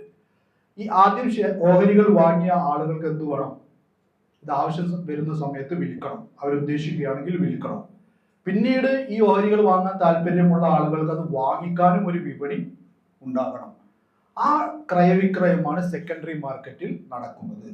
ഇതിൽ കമ്പനിയുടെ മൂലധനം വ്യത്യാസപ്പെടുകയില്ല. അപ്പോൾ പ്രൈമറി മാർക്കറ്റ് എന്ന് പറയുന്നത് കമ്പനി ടു ഇൻവെസ്റ്റേഴ്സ് ആണ്. സെക്കൻഡറി മാർക്കറ്റ് എന്ന് പറയുന്നത് ഇൻവെസ്റ്റേഴ്സ് ടു ഇൻവെസ്റ്റേഴ്സ് ആണ്, അല്ലെങ്കിൽ ട്രേഡേഴ്സ് ടു ട്രേഡേഴ്സ് ആണ്. ഓക്കെ. അപ്പോൾ ഉദാഹരണത്തിന് 100 രൂപക്കാണ് IPO മാർക്കറ്റിൽ ഓഹരികൾ വിറ്റത് എന്ന് വിചാരിക്കാം. അങ്ങനെ 1000 കോടി രൂപ സമാഹരിച്ചു. 1000 കോടി രൂപ കമ്പനിയുടെ മൂലധനമായി. പിന്നീട് ഇതിന്റെ വില എന്ന് പറയുന്നത് വിപണിയിൽ വ്യത്യാസപ്പെടും. ഓക്കെ. 110 ആകാം, മുഖവിലയുടെ താഴെ വരാം. അതുപോലെ തന്നെ ഏത് വിലക്കാണ് IPO നടന്നത് അതിന്റെ താഴെയോ മുകളിലോ ഒക്കെ ആയിട്ട് ഇതിന്റെ വ്യാപാരം നടന്നുകൊണ്ടേയിരിക്കും സെക്കൻഡറി മാർക്കറ്റിൽ. അപ്പൊ 100 രൂപക്കാണ് IPOയിൽ കമ്പനി ഓഹരികൾ വിറ്റതെങ്കിൽ പിറ്റേ ദിവസം അല്ലെങ്കിൽ അടുത്ത ആഴ്ച അത് ചിലപ്പോൾ 110 രൂപക്കോ 150 രൂപക്കോ ആയിരിക്കും ആൾക്കാർ അങ്ങോട്ടും ഇങ്ങോട്ടും ട്രാൻസാക്ട് ചെയ്യുന്നത്. ഇതിന്റെ ഒരു ന്യായീകരണം എന്താണ്? ഡിമാൻഡ് ആൻഡ് സപ്ലൈ എന്ന് പറയുന്നത് ഏത് മാർക്കറ്റിലും അപ്ലിക്കബിൾ ആകുന്നത് പോലെ ഓഹരി വിപണിയിലും അപ്ലിക്കബിൾ ആകും. കമ്പനിയുടെ പ്രോസ്പെക്ട്സ്, അതിന്റെ ലാഭനഷ്ട സാധ്യതകൾ, അതിന്റെ ഏറ്റവും അടുത്ത ക്വാർട്ടറിലുള്ള ഫിനാൻഷ്യൽ റിപ്പോർട്ട്സ്, അതുപോലെ തന്നെ എന്താണോ ഇൻവെസ്റ്റേഴ്സ് കമ്പനിയുടെ ഭാവിയായിട്ട് കാണുന്നത് എല്ലാം തന്നെയും കമ്പനികളുടെ ഓഹരികളുടെ വിലയെ ബാധിക്കാറുണ്ട്. എന്തിനധികം ലോകത്തുണ്ടാകുന്ന യുദ്ധങ്ങൾ വരെ എന്തിനു ബാധിക്കും? ഓഹരി വിപണിയെ ബാധിക്കും, അതിലുള്ള ഇൻഡിവിജ്വൽ കമ്പനികളെയും ബാധിക്കും. ഓക്കെ, അപ്പൊ ഇപ്പൊ നടക്കുന്ന യുദ്ധം കൊണ്ട് മാർക്കറ്റിൽ എന്തെങ്കിലും സംഭവിച്ചിട്ടുണ്ടോ? തീർച്ചയായും സംഭവിച്ചിട്ടുണ്ട്. ഇന്നോ രണ്ടു ദിവസം മുന്നേക്ക് മാർക്കറ്റ് നോക്കിയ ആളുകൾക്ക് അറിയാം വലിയ ഒരു റീജിയണൽ യുദ്ധത്തിന് സാധ്യതയുള്ള സംഭവ വികാസങ്ങളാണ് നടന്നുകൊണ്ടിരിക്കുന്നത്. അത് മെറ്റീരിയലൈസ് ആയി കഴിഞ്ഞാൽ വലിയ സാമ്പത്തികമായ പ്രശ്നങ്ങൾ ഉണ്ടാകുമെന്ന് എക്സ്പെക്ട് ചെയ്തുകൊണ്ട് ആളുകൾ എന്ത് ചെയ്യണം? കയ്യിലുള്ള ഓഹരികളൊക്കെ വിറ്റ് ഒഴിവാക്കുമ്പോൾ സപ്ലൈ മാർക്കറ്റിൽ ഉയരുകയും സ്വാഭാവികമായിട്ട് സപ്ലൈ ഉയരേണ്ട പരിണിതി എന്ന് പറയുന്നത് പ്രൈസ് താഴത്തേക്ക് പോവുകയും ചെയ്യുക എന്നുള്ളതാണ്. അപ്പോൾ ഇവിടെ നമ്മൾ പ്രധാനമായിട്ടും മനസ്സിലാക്കേണ്ടത് പ്രൈമറി മാർക്കറ്റ് ഉണ്ട്, സെക്കൻഡറി മാർക്കറ്റ് ഉണ്ട്. പ്രൈമറി മാർക്കറ്റ് എന്ന് പറയുന്നത് കമ്പനി ടു ഇൻവെസ്റ്റേഴ്സ് ആണ്. സെക്കൻഡറി മാർക്കറ്റ് എന്ന് പറയുന്നത് ഇൻവെസ്റ്റേഴ്സ് ടു ഇൻവെസ്റ്റേഴ്സ് അല്ലെങ്കിൽ ട്രേഡേഴ്സ് ടു ട്രേഡേഴ്സ് ആണ്. ഇനി പ്രധാനമായിട്ടും മാർക്കറ്റിലുള്ളത് എന്തൊക്കെയാണ് എന്നുള്ളതും നമ്മൾ മനസ്സിലാക്കണം. കമ്പനി ഉണ്ട്, ഇൻവെസ്റ്റ് ചെയ്യുന്ന ആൾക്കാരുണ്ട്. ഇവർക്കിടയിൽ എന്താണുള്ളത്? മാർക്കറ്റ് മെക്കാനിസം, മാർക്കറ്റ് മേക്കേഴ്സ് എന്ന് നമ്മൾ പറയുന്നത്. അതിൽ പ്രധാനം റെഗുലേറ്ററാണ്. ഇന്ത്യയിലെ റെഗുലേറ്റർ എന്ന് പറയുന്നത് securities and exchange board of India. അതാണ് മാർക്കറ്റിൽ വേണ്ട നിയമനിർമ്മാണങ്ങൾ നടത്തുന്ന ബോഡി. മാർക്കറ്റിനെ റെഗുലേറ്റ് ചെയ്യുന്ന ബോഡി അതാണ്. ലിസ്റ്റിംഗ് റിക്വയർമെന്റ്സ്, മാർക്കറ്റ് ഒരു ക്രമീകൃതമായിട്ടാണ് പ്രവർത്തിക്കുന്നത് എന്ന് എൻഷുർ ചെയ്യേണ്ടത് സെബിയുടെ ഉത്തരവാദിത്തമാണ്. അതുപോലെ തന്നെ സ്റ്റോക്ക് എക്സ്ചേഞ്ച് എന്ന് പറയുന്ന സ്ഥലമുണ്ട്. ഇന്ത്യയിലെ ഏറ്റവും പ്രധാനപ്പെട്ട 2 സ്റ്റോക്ക് എക്സ്ചേഞ്ചുകളാണുള്ളത്. ഒന്ന് നാഷണൽ സ്റ്റോക്ക് എക്സ്ചേഞ്ച് ആണ്, രണ്ടാമത്തേത് ബോംബെ സ്റ്റോക്ക് എക്സ്ചേഞ്ച് ആണ്. ഇതിൽ ഏഷ്യയിലെ തന്നെ ഏറ്റവും പഴയ സ്റ്റോക്ക് എക്സ്ചേഞ്ച് ആണ് ബോംബെ സ്റ്റോക്ക് എക്സ്ചേഞ്ച് എന്ന് പറയുന്നത്. അതുപോലെ തന്നെ നാഷണൽ സ്റ്റോക്ക് എക്സ്ചേഞ്ചും ബോംബെ സ്റ്റോക്ക് എക്സ്ചേഞ്ചും സ്ഥിതി ചെയ്യുന്നത് ബോംബെയിലാണ്. വോള്യം കൊണ്ട് ലോകത്തെ 2ാമത്തെയോ 3ാമത്തെയോ സ്റ്റോക്ക് എക്സ്ചേഞ്ചുകളിൽ ഒന്നാണ് നാഷണൽ സ്റ്റോക്ക് എക്സ്ചേഞ്ച്. ഓക്കെ, ഈ 2 പ്രധാനപ്പെട്ട സ്റ്റോക്ക് എക്സ്ചേഞ്ചുകളിലാണ് എന്തിന്റെ വിപണനം നടക്കുന്നത്, വ്യാപാരം നടക്കുന്നത്? ഈ ഓഹരികളുടെ വ്യാപാരം നടക്കുന്നത്. ഒരുപാട് റീജിയണൽ സ്റ്റോക്ക് എക്സ്ചേഞ്ചുകളും ഇന്ത്യയിലുണ്ട്. ഉദാഹരണത്തിന് കൊച്ചിൻ സ്റ്റോക്ക് എക്സ്ചേഞ്ച് ഉണ്ട്, കൽക്കട്ട സ്റ്റോക്ക് എക്സ്ചേഞ്ച് ഉണ്ട്, അതുപോലെ തന്നെ മദ്രാസ് സ്റ്റോക്ക് എക്സ്ചേഞ്ച് ഉണ്ട്. പക്ഷെ ഇതൊക്കെ ഇന്ന് മോറലെസ് എന്താണ്? വളരെ കുറഞ്ഞ അളവിൽ മാത്രം പ്രവർത്തിക്കുന്ന എക്സ്ചേഞ്ചുകളായിട്ട് മാറി. പലതും മറ്റു എക്സ്ചേഞ്ചുകളിലേക്ക് ലയിപ്പിച്ചു, പലതും അടച്ചുപൂട്ടുകയും ചെയ്തിട്ടുണ്ട്. പക്ഷെ ഇന്നും കൊച്ചിൻ സ്റ്റോക്ക് എക്സ്ചേഞ്ച് ഒക്കെ ഇന്നും നിലനിൽക്കുന്നുണ്ട്. നമുക്ക് കൊച്ചിയിൽ പോയി കഴിഞ്ഞാൽ അതിന്റെ ബിൽഡിംഗ് ഒക്കെ നമുക്ക് കാണാൻ സാധിക്കും. അത് ഈ ഇന്റർനെറ്റിന്റെ വ്യാപനത്തോടു കൂടി ട്രാൻസാക്ഷനുകളൊക്കെ ഇലക്ട്രോണിക്കലി നടക്കും എന്നുള്ള അവസ്ഥ വന്നപ്പോൾ റീജിയണൽ സ്റ്റോക്ക് എക്സ്ചേഞ്ചിന്റെ പ്രസക്തി നഷ്ടപ്പെട്ടത് കൊണ്ടാണ് ഈ സ്റ്റോക്ക് എക്സ്ചേഞ്ചുകളൊക്കെയും അടച്ചുപൂട്ടേണ്ടി വന്നിട്ടുള്ളത്. ഇനി ഈ സ്റ്റോക്ക് എക്സ്ചേഞ്ചിൽ ഒരാൾക്ക് ഓഹരി വാങ്ങണമെങ്കിൽ അതിന്റെ മെക്കാനിസം എന്താണ്? ആളുകൾക്ക് നേരിട്ട് പോയി അവിടെ അങ്ങോട്ടും ഇങ്ങോട്ടും ട്രാൻസാക്ഷൻ നടത്തുക എന്നുള്ളത് പോസിബിൾ അല്ല. ബൈ ലോ ഒരു മാർക്കറ്റ് ഇന്റർമീഡിയറിയുടെ അടുത്ത് അദ്ദേഹം രജിസ്റ്റർ ചെയ്യേണ്ടതാണ്. മാർക്കറ്റ് ഇന്റർമീഡിയറി എന്ന് പറയുന്നതിനെ നമ്മൾ സാധാരണ എന്ത് പറയുന്നു? ബ്രോക്കേഴ്സ് എന്ന് പറയുന്നു. ഓഹരി ബ്രോക്കർമാർ എന്ന് പറയുന്നത് ആക്ച്വലി എന്താണ്? ലൈസൻസ്ഡ് മാർക്കറ്റ് ഇന്റർമീഡിയറീസ് ആണ്. അവരുടെ രജിസ്ട്രേഷൻ നൽകുന്നത് സെബിയാണ്. അവരുടെ അടുത്ത് ഒരു ട്രേഡിംഗ് അക്കൗണ്ട് ഓപ്പൺ ചെയ്യുന്നതിലൂടെയാണ് നിങ്ങൾക്ക് ഓഹരി വിപണിയിൽ പാർട്ടിസിപ്പേറ്റ് ചെയ്യാൻ സാധിക്കുക. അതുപോലെ തന്നെ ഇന്നത്തെ കാലത്ത് ഡിമാറ്റ് അക്കൗണ്ട് നിർബന്ധമാണ്. ഡിമാറ്റ് അക്കൗണ്ട് കൈകാര്യം ചെയ്യുന്ന എൻറ്റിറ്റികളെ നമ്മൾ ഡെപ്പോസിറ്ററികൾ എന്നാണ് പറയുന്നത്. അപ്പൊ മാർക്കറ്റ് ഇന്റർമീഡിയറീസ് ബ്രോക്കേഴ്സ് വേറെയാണ്, ഡെപ്പോസിറ്ററീസ് വേറെയാണ്. ഓക്കെ, ഇന്ത്യയിൽ 2 പ്രധാനപ്പെട്ട ഡെപ്പോസിറ്ററീസ് ആണുള്ളത്. National securities depositories limited NSDL, central depository services limited CDSL. NSDLും CDSLും ഈ 2ആൽ ഒരു ഡെപ്പോസിറ്ററിയിലായിരിക്കും എല്ലാവർക്കും ഡിമാറ്റ് അക്കൗണ്ട് ഉണ്ടാവുക. ഇതിൽ രജിസ്റ്റർ ചെയ്തിട്ടുള്ള എൻറ്റിറ്റീസിനെ ഡെപ്പോസിറ്ററി പാർട്ടിസിപ്പൻസ് എന്നാണ് പറയുക. സാധാരണഗതിയിൽ പ്രായോഗികമായിട്ട് എന്താ സംഭവിക്കുക എന്ന് പറഞ്ഞാൽ ഒരു ബ്രോക്കർക്ക് ഈ 2 ലൈസൻസും ഉണ്ടാകും. അയാൾക്ക് ട്രേഡിംഗ് ലൈസൻസും ഉണ്ടാകും, അതുപോലെ തന്നെ ഡെപ്പോസിറ്ററി ലൈസൻസും ഉണ്ടാകും. അപ്പോഴാണ് സീംലെസ് ആയിട്ട് ഈ പ്രവർത്തനങ്ങൾ നടത്താൻ അദ്ദേഹത്തിന് സാധിക്കുക. ആ നിലക്ക് അവരെ മാർക്കറ്റ് ഇന്റർമീഡിയറീസ് എന്ന് പറയും. പിന്നെ ഏറ്റവും പ്രധാനപ്പെട്ട ഒരു എൻറ്റിറ്റി എന്ന് പറയുന്നത് സെൻട്രൽ ക്ലിയറിംഗ് കോർപ്പറേഷനാണ്. അതിന് UCC എന്നും പറയും, യൂണിവേഴ്സൽ ക്ലിയറിംഗ് കോർപ്പറേഷൻ എന്ന് പറയും. അപ്പോൾ ക്ലിയറിംഗ് കോർപ്പറേഷൻ ഓഫ് ഇന്ത്യ ആണ് ഇന്ത്യയിലെ ക്ലിയറിംഗ് കോർപ്പറേഷൻ. അതൊരു ഗവൺമെന്റ് എൻറ്റിറ്റിയാണ്. അതിന്റെ ജോലി എന്താണെന്ന് ചോദിച്ചു കഴിഞ്ഞാൽ, ഇപ്പോൾ നിങ്ങളൊരു ഓഹരി വാങ്ങുകയോ വിൽക്കുകയോ ചെയ്യുമ്പോൾ, നിങ്ങൾ വിൽക്കുകയാണെങ്കിൽ നിങ്ങൾക്ക് പൈസ കിട്ടണം, അല്ലേ? ഏത് റേറ്റിനാണ് നമ്മൾ മാർക്കറ്റിൽ സാധനം വിറ്റത് അതിന് ആനുപാതികമായ പൈസ നിങ്ങളുടെ അടുത്തേക്ക് വരണം. അതുപോലെ തന്നെ ഓഹരി വാങ്ങിച്ച ആൾക്ക് അദ്ദേഹത്തിന്റെ ഓഹരികളും കിട്ടണം. ഇത് പലപ്പോഴും നമ്മൾ അപ്പുറത്തുള്ള കൗണ്ടർ പാർട്ടിയുടെ ഫേസ് പോലും കാണാതെയാണ് നമ്മൾ എന്ത് ചെയ്യുന്നത്, ട്രാൻസാക്ഷൻസ് ഓഹരി വിപണിയിൽ നടക്കുന്നത്. പക്ഷേ ഓഹരി വിപണിയിൽ നിയർ 100% എന്താണ്, ക്ലിയറിംഗ് ആണ്. എന്ന് പറഞ്ഞാൽ വിറ്റ ആൾക്ക് പൈസ കിട്ടാത്തൊരു ദിവസം ഇല്ല, അതുപോലെ തന്നെ വാങ്ങിച്ച ആൾക്ക് ഓഹരികൾ കിട്ടാത്തൊരു ദിവസമില്ല. ഇതെങ്ങനെ നടക്കുന്നു? ഇത് എൻഷുർ ചെയ്യുന്ന എൻറ്റിറ്റിയാണ് ക്ലിയറിംഗ് കോർപ്പറേഷൻ എന്ന് പറയുന്നത്. ക്ലിയറിംഗ് കോർപ്പറേഷന്റെ ചുമതലയാണ് എല്ലാവരുടെയും ട്രേഡ്സ് സെറ്റിൽ ചെയ്യുക എന്നുള്ളത്. അപ്പൊ ആ നിലക്ക് ക്ലിയറിംഗ് കോർപ്പറേഷൻ യൂണിവേഴ്സൽ കൗണ്ടർ പാർട്ടിയാണ്. അപ്പൊ നമ്മൾ മറ്റൊരാളുമായിട്ടാണ് ട്രേഡിംഗ് നടത്തുന്നതെങ്കിലും നമ്മളുടെ ട്രേഡ് സെറ്റിൽ ആകും എന്നുള്ള ഉറപ്പ് ആര് തരുന്നുണ്ട്? ക്ലിയറിംഗ് കോർപ്പറേഷൻ തരുന്നുണ്ട്. ഏതുപോലെ RBI അടിച്ച ഒരു നോട്ട് ഇന്ത്യയിൽ എല്ലാവരും സ്വീകരിക്കും എന്നുള്ള ഉറപ്പ് ആരുടെ ഉറപ്പാണ്? റിസർവ് ബാങ്കിന്റെ ഉറപ്പാണ്. അത് ആ നോട്ടിൽ തന്നെ രേഖപ്പെടുത്തിയിട്ടുണ്ട്. ലീഗൽ ടെൻഡർ ആണെന്നുള്ളത് റിസർവ് ബാങ്ക് എഴുതി, റിസർവ് ബാങ്ക് ഡയറക്ടറോ ചെയർമാനോ എഴുതി ഒപ്പിട്ടിട്ടുള്ള ഒരു സിഗ്നേച്ചർ നമുക്ക് നോട്ടിൽ കാണാം. അതാണ് അതിന്റെ മൂല്യം എന്ന് പറയുന്നത്. അതുപോലെ തന്നെ ഓഹരി വിപണിയിൽ നിങ്ങൾ വ്യവഹാരത്തിൽ ഏർപ്പെടുമ്പോൾ നിങ്ങൾക്ക് കിട്ടേണ്ടത് കിട്ടും, അല്ലെങ്കിൽ നിങ്ങൾ ട്രേഡ്സ് സെറ്റിൽ ആകും എന്നുള്ളത് എൻഷുർ ചെയ്യുന്നത് ആരാ? ക്ലിയറിംഗ് കോർപ്പറേഷനാണ്. ഇനി ഇൻ കേസ് നിങ്ങളുടെ ഒരു ട്രേഡ് സെറ്റിൽ ആയില്ല എന്ന് വിചാരിക്കുക, നിങ്ങൾ വാങ്ങിച്ച ആളെ തെരഞ്ഞു നടക്കേണ്ട ആവശ്യമില്ല. നിങ്ങൾ എവിടെ പോകണ്ടുള്ളൂ? ക്ലിയറിംഗ് കോർപ്പറേഷനിലേ പോകണ്ടുള്ളൂ. അവിടെ ഔദ്യോഗികമായിട്ടൊരു പരാതി കൊടുത്തു കഴിഞ്ഞാൽ, അല്ലെങ്കിൽ അതിന്റെ പ്രോസസ്സ് നിങ്ങൾ ഫോളോ ചെയ്ത് കഴിഞ്ഞാൽ നിങ്ങൾ ട്രേഡ്സ് സെറ്റിൽ ആവും. ഓക്കെ, അപ്പൊ ഇതും വളരെ പ്രധാനപ്പെട്ട ഒരു ഒരു മാർക്കറ്റ് മേക്കറാണ് ക്ലിയറിംഗ് കോർപ്പറേഷൻ എന്ന് പറയുന്നത്.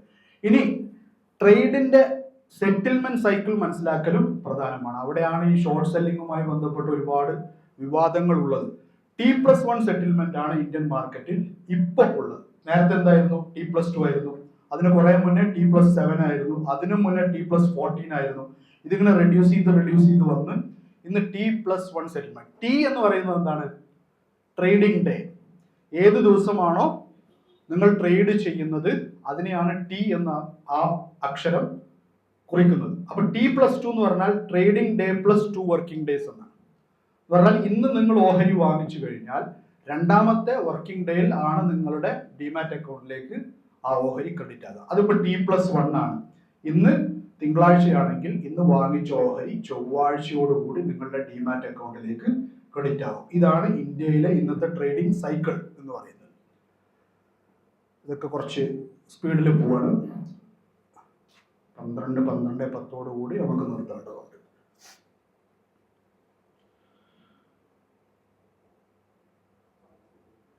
ഓക്കെ, ഇനി നമുക്ക് സമയത്തിന്റെ കുറവ് കൊണ്ട് നേരെ നമുക്ക് ഇതിന്റെ ട്രാൻസാക്ഷനുമായി ബന്ധപ്പെട്ട കാര്യങ്ങളിലേക്ക് കടക്കാം.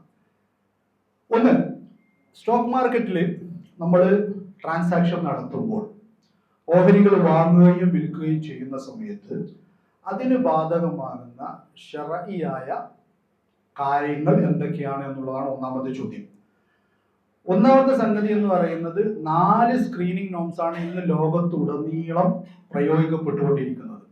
4 സ്ക്രീനിങ് നോംസ്. സ്ക്രീനിങ് നോംസ് എന്നതുകൊണ്ട് നമ്മൾ ഉദ്ദേശിക്കുന്നത്, നിങ്ങളൊരു ഓഹരി വാങ്ങുമ്പോൾ ഈ 4 കാര്യങ്ങളും പാസ്സായാൽ മാത്രമേ നിങ്ങൾക്ക് ആ ഓഹരി വാങ്ങാൻ പറ്റുകയുള്ളൂ എന്ന് ഇതിന്റെ ഔദ്യോഗികമായ ബോഡീസ് പറയുന്നു. ഉദാഹരണത്തിന് accounting and auditing organisation for Islamic financial institutions എന്ന് പറയുന്ന മനാമ ആസ്ഥാനമായിട്ടുള്ള ലോകത്തുള്ള എല്ലാ ഇസ്ലാമിക് ഫിനാൻഷ്യൽ ഇൻസ്റ്റിറ്റ്യൂഷൻസിന്റെ അപെക്സ് ബോഡി ഇറക്കിയിട്ടുള്ള ശരിയ സ്റ്റാൻഡേർഡ്സിൽ ഇത് പറയുന്നുണ്ട്. അതുപോലെ തന്നെ മറ്റ് ശരിയ ബോഡീസും ഇത് പറയുന്നുണ്ട്. പക്ഷെ ചില വ്യത്യാസങ്ങൾ അതിന്റെ റേഷ്യോസിലുണ്ട്. അതിന്റെ കാരണം എന്താണെന്ന് നമ്മൾ പറയാം. ഇതിൽ ഒന്നാമത്തെ കാര്യം, ഫസ്റ്റ് സ്ക്രീനിങ് എന്ന് പറയുന്നത് എന്താണ്? ബിസിനസ് സ്ക്രീനിങ് ആണ്. ബിസിനസ് സ്ക്രീനിങ് എന്ന് പറയുന്നത് വളരെ സിമ്പിൾ ആണ്. ഒരു കമ്പനിയുടെ കോർ ബിസിനസ് എന്ന് പറയുന്നത് ഹലാലായിരിക്കണം, ഇത്രയേ ഉള്ളൂ അതുകൊണ്ട് ഉദ്ദേശിക്കുന്നത്. അപ്പോൾ ഹറാമായിട്ടുള്ള എല്ലാ കമ്പനികളുടെയും ഓഹരികളിൽ നിന്നും നമ്മൾ സ്ക്രീൻ ഔട്ട് ചെയ്യേണ്ടത് ആവശ്യമാണ്. താഴവനു അലൽ ബിർരി വത്തഖ്വ വലാ താഴവനു അലൽ ഇസ്മി വൽ ഉദ്വാൻ എന്നുള്ളതാണ് ഇതിന്റെ ബേസിക് പ്രിൻസിപ്പിൾ. അപ്പോൾ പോർക്ക്, മദ്യം, അതുപോലെ തന്നെ മാസ് വെപ്പൺറി, അതുപോലെ ഇൻഷുറൻസ്, കൺവെൻഷണൽ ഇൻഷുറൻസ്, ബാങ്കിങ് തുടങ്ങിയിട്ടുള്ള ബിസിനസ്സുകൾ ചെയ്യുന്ന ഒരു കമ്പനിയുടെയും ഓഹരികൾ വാങ്ങാതിരിക്കുക. ഇൻവെസ്റ്റ്മെന്റ് പർപ്പസിനും വാങ്ങാതിരിക്കുക, അതുപോലെ തന്നെ ട്രേഡിംഗ് പർപ്പസിനും വാങ്ങാതിരിക്കുക. ഒന്നാമത്തെ സംഗതി. ഇനി രണ്ടാമത്തെ സംഗതി എന്ന് പറയുന്നത്, ചില ആൾക്കാർ അവരുടെ സ്ക്രീനിങ് എന്ന് പറയുന്നത് ഇവിടെ അവസാനിപ്പിക്കും. അതായത് ഞാൻ വാങ്ങിയതിപ്പോ എന്ന് പറഞ്ഞാല് ഒരു മറ്റേ എഞ്ചിനീയറിംഗ് കമ്പനിന്റെ ഓഹരിയാണ്, അതിലിപ്പോ എന്താണ് പ്രശ്നം? ചില ആൾക്കാർ ചോദിക്കുന്ന ചോദ്യം. പക്ഷെ അതിൽ മാത്രം ഒതുങ്ങുന്നില്ല. ശർഈയ ഇതിന്റെ കൺസിഡറേഷൻസ് എന്ന് പറയുന്നത് അതിൽ മാത്രം ഒതുങ്ങുന്നില്ല. ഇപ്പൊ പല ആൾക്കാരും ചൂണ്ടിക്കാണിക്കുന്ന ഒരു സംഗതി, ആളുകൾ ഇത് മാത്രം പരിഗണിച്ചുകൊണ്ട് കച്ചവടം ചെയ്യുന്നു. സ്റ്റോക്ക് മാർക്കറ്റിൽ ബാങ്ക് ഒഴിവാക്കി, ഇൻഷുറൻസ് ഒഴിവാക്കി, അതുപോലെ തന്നെ മദ്യ കമ്പനികളെ ഒഴിവാക്കി, ഇത് മാത്രമായിട്ട് അവരുടെ സ്ക്രീനിങ് ചുരുങ്ങുകയും ബാക്കിയുള്ള ഒരു കാര്യം പരിഗണിക്കാതിരിക്കുകയും ചെയ്യുന്ന ഒരുപാട് ഇൻവെസ്റ്റേഴ്സ് ഇന്ന് കൂടി വരുന്നു എന്ന് ഒരുപാട് ആൾക്കാർ എപ്പോഴും പറയാറുണ്ട്. പക്ഷെ ഇതിൽ വേറെയും കൺസിഡറേഷൻസ് ഉണ്ട്. രണ്ടാമത്തെ സെറ്റ് ഓഫ് സ്ക്രീനിങ്സ് എന്ന് പറയുന്നത് ഫിനാൻഷ്യൽ സ്ക്രീനിങ് ആണ്. ഫിനാൻഷ്യൽ സ്ക്രീനിങ്ങും ഇതുപോലെ തന്നെ പരമപ്രധാനമാണ്. ഒന്നാമത്തെ സംഗതി എന്ന് പറയുന്നത് ബൈഅദ്ദൈൻ എന്ന് പറയുന്ന ഒരു അസല് ഉണ്ട് ശറഈൽ. ബൈഅദ്ദൈൻ എന്ന് പറഞ്ഞു കഴിഞ്ഞാൽ ഒരു കടം മറ്റൊരു കടവുമായിട്ട് നിങ്ങൾ എക്സ്ചേഞ്ച് ചെയ്യുന്ന ട്രാൻസാക്ഷനുകളെയാണ് ബൈഅദ്ദൈൻ എന്ന് പറയുന്നത്.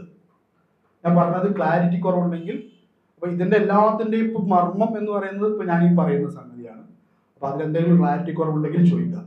ഒരു കടം, ഉദാഹരണത്തിന് എനിക്ക് ഒരാളുമായിട്ട് ഒരു കട ഇടപാടുണ്ട്, A&B എന്ന് നമ്മൾ പറയാം. അത് 1,00,000 രൂപയാണ്. അതിനൊരു അവധി നിശ്ചയിച്ചിട്ടുണ്ട്, അങ്ങനെയാണോ അത് ദൈനാകുക. അപ്പൊ ഈ ഒരു കടം ഞാൻ എന്ത് പറയണം? ഇപ്പോ ഉദാഹരണത്തിന് ഡിസംബർ 31-നാണ് ഞാനത് കൊടുക്കേണ്ടത്. അപ്പൊ ഞാൻ അദ്ദേഹത്തോട് പറയാണ്, ഞാൻ തരാനുള്ള കടം ഇന്ന വ്യക്തി തരും, 31-ാം തീയതി ഇന്ന വ്യക്തി തരും. എന്നിട്ട് അദ്ദേഹത്തോട് ഞാൻ എന്ത് ചെയ്യണം? പൈസ മേടിക്കണം. പറഞ്ഞ മനസ്സിലായോ? അതായത് 1,00,000 രൂപ എനിക്ക് ഒറിജിനൽ കട ഉണ്ട്, അത് ഞാൻ 31-ാം തീയതി കൊടുക്കണം, അത് ഞാൻ മറ്റൊരാൾക്ക് ഏൽപ്പിച്ചു കൊടുക്കുന്നു, എന്നിട്ട് അദ്ദേഹത്തോട് ഞാൻ പൈസ വാങ്ങും. ഇത് ക്ലിയർ അല്ലേ? ഇങ്ങനെ ട്രാൻസാക്ട് ചെയ്യുമ്പോൾ വർധനവോ കുറവോ വരുത്താൻ പാടില്ല. വർധനവും കുറവും വരുത്താൻ പാടില്ല. അതെന്തായി മാറും? റിബ ആയി മാറും. കടത്തിൽ വർദ്ധിപ്പിക്കുകയോ കോൺട്രാക്ച്വലി കുറക്കുകയോ ചെയ്യുന്നതിനെയാണ് റിബ എന്ന് പറയുന്നത്.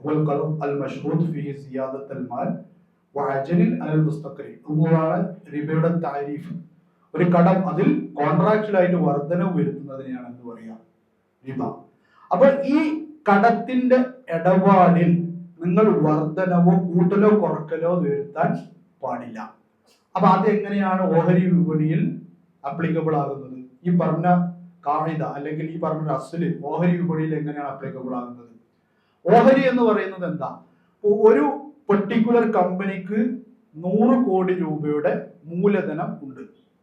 അതിൽ 50 കോടി രൂപ എന്ന് പറയുന്നത് ഓഹരി മൂലധനമാണ്. 50 കോടി രൂപ എന്ന് പറയുന്നത് കടമാണ് എന്ന് വിചാരിക്കുക. കമ്പനിക്ക് 2 രീതിയിൽ മൂലധനം റേസ് ചെയ്യാം. ഒന്ന് ഓഹരി കൊടുത്ത ഇക്വിറ്റി, ഫൈനാൻസിൽ നമ്മളെ ഇക്വിറ്റി എന്ന് പറയും. പിന്നെ എന്താണുള്ളത്? ഡെപ്റ്റ്. ഡെപ്റ്റ്, ഇക്വിറ്റി, ഈ 2 സോഴ്സ് ഓഫ് ഫണ്ട്സ് മാത്രമേ ഉള്ളൂ. അപ്പോൾ ഇക്വിറ്റിയുമാകാം ഡെപ്റ്റുമാകാം.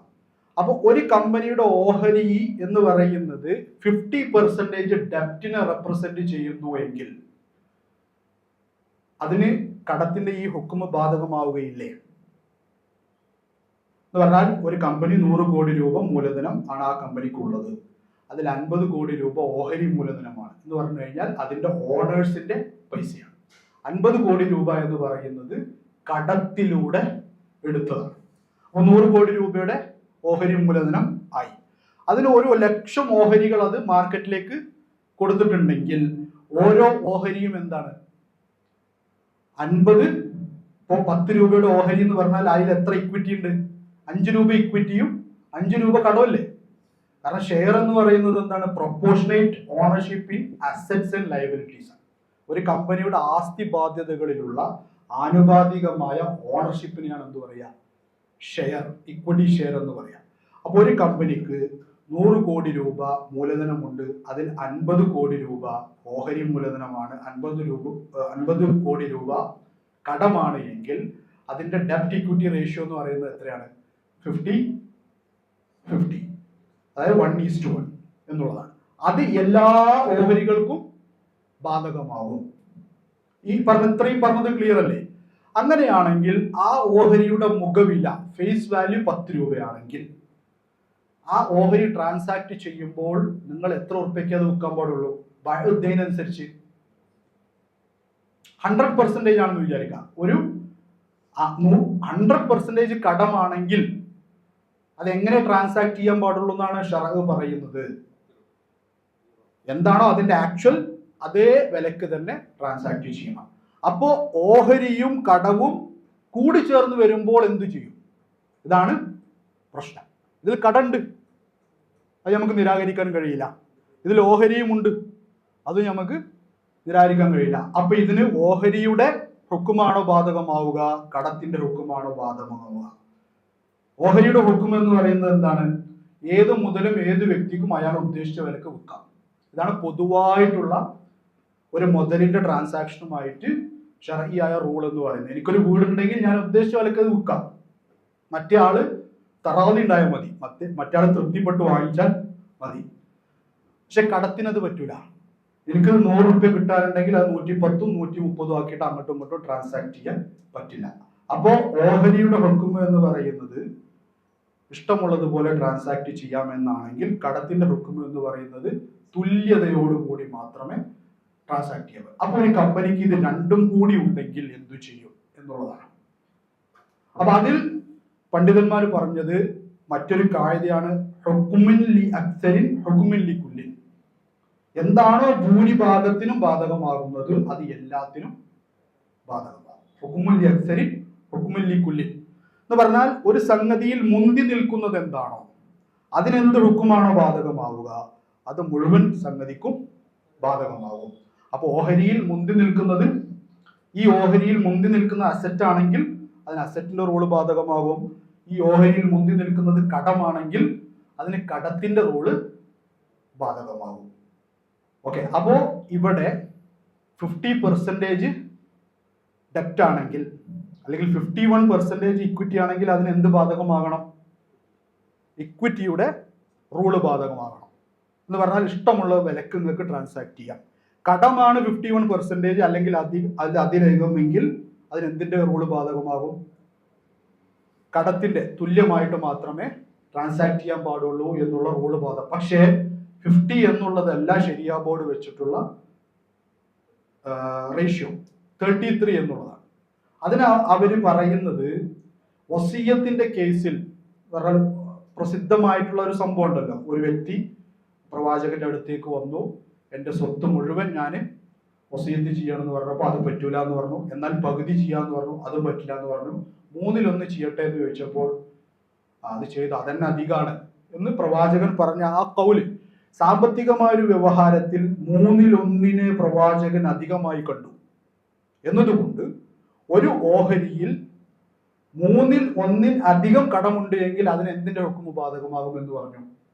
ഡയറക്റ്റ് ആയിട്ടുള്ള റിലേഷനും ഖിയാസും അവിടെ വരുന്നുണ്ടോ ഇല്ല എന്നുള്ളത് പണ്ഡിതന്മാരുടെ ചർച്ചയാണ്. പക്ഷെ ഇതിന്റെ എക്സ്പ്ലനേഷനിൽ ഈ ടെക്സ്റ്റിൽ ഇതാണ് ഇവർ പറയുന്നത്. എന്ന് പറഞ്ഞാൽ 50% എന്നുള്ളതും പോരാ. 49% ഡെപ്റ്റ് ആണെങ്കിലും അതിന് എന്ത് പറ്റില്ല? ഡെപ്റ്റിന്റെ റൂള് ബാധകമാകാൻ പറ്റില്ല. 1/3 പറഞ്ഞാൽ 33.33%. അതിന് താഴത്താണെങ്കിൽ മാത്രമേ അതിന് ഇക്വിറ്റിയുടേതായിട്ടുള്ള സ്വഭാവം ഉണ്ടാവുകയുള്ളൂ. എന്ന് പറഞ്ഞാൽ അതിന്റെ അർത്ഥം എന്താണ്? ഒരു ഓഹരി അതിന്റെ ബിസിനസ് ഹലാലാണ്, ഒന്നും പ്രശ്നമല്ല. അതിൽ നിങ്ങൾക്ക് പാർട്ട്ണർ ആകുന്നതിനോ മറ്റു കാര്യങ്ങൾക്കോ ഒന്നും വിഷയമല്ല. പക്ഷെ അത് ഒരു പബ്ലിക്കലി ട്രേഡഡ് കമ്പനി ആകുമ്പോൾ എന്ത് സംഭവിക്കുന്നു? അതിന്റെ ഓഹരികൾ ഓപ്പൺ മാർക്കറ്റിലാണ് നിങ്ങൾ വാങ്ങുകയും വിൽക്കുകയും ചെയ്യുക. ഓപ്പൺ മാർക്കറ്റിൽ എങ്ങനെയാണ് വിലകൾ മാറുന്നത്? മിനിറ്റിന് മാറും. 102, 103, 104, 105 ഇങ്ങനെ പല വിലകൾക്കുമാണ് എന്ത് ചെയ്യാം? ഇത് ട്രാൻസാക്ഷൻ നടത്താം. അപ്പോൾ ഒരിക്കലും ഫേസ് വാല്യൂവിൽ നിങ്ങൾക്ക് അത് വാങ്ങാൻ കഴിയില്ല. ഓപ്പൺ മാർക്കറ്റിൽ അത് പോസിബിൾ അല്ല. ഫേസ് വാല്യൂവിൽ നിന്ന് വ്യത്യസ്തമായ വിലകളിലാണ് എല്ലാ ഷെയർസും ട്രേഡ് ചെയ്യുക. അങ്ങനെ ഫേസ് വാല്യൂവിന് മുകളിൽ പ്രായോഗികമായിട്ട് വാങ്ങിക്കാൻ പറ്റുന്ന ഓഹരി ഉണ്ട് എങ്കിൽ അതിന് എന്ത് ബാധകമായിരിക്കണം? ബൈഅ ദൈൻ എന്നുള്ള വളരെ പരമപ്രധാനമായിട്ടുള്ള ശർഈ ആയിട്ടുള്ള പ്രിൻസിപ്പിൾ അതിന് ബാധകമാകണം. അത് വയലേറ്റ് ചെയ്താൽ എന്താണ് അവിടെ സംഭവിക്കുന്നത്? അതിന്റെ റിസൾട്ട് എന്ന് പറയുന്നത് പലിശ, റിബ. ബൈഅ ദൈൻ വയലേറ്റ് ചെയ്തു കഴിഞ്ഞാൽ എന്താ സംഭവിക്കുക? റിബ എന്ന് പറയുന്നത് അതിശക്തമായ ഭാഷയിൽ ഇസ്ലാം നിരോധിച്ച, അപ്പൊ ഇത് വളരെ സുപ്രധാനമായിട്ടുള്ള ഒരു സംഗതിയായിട്ട് മാറും.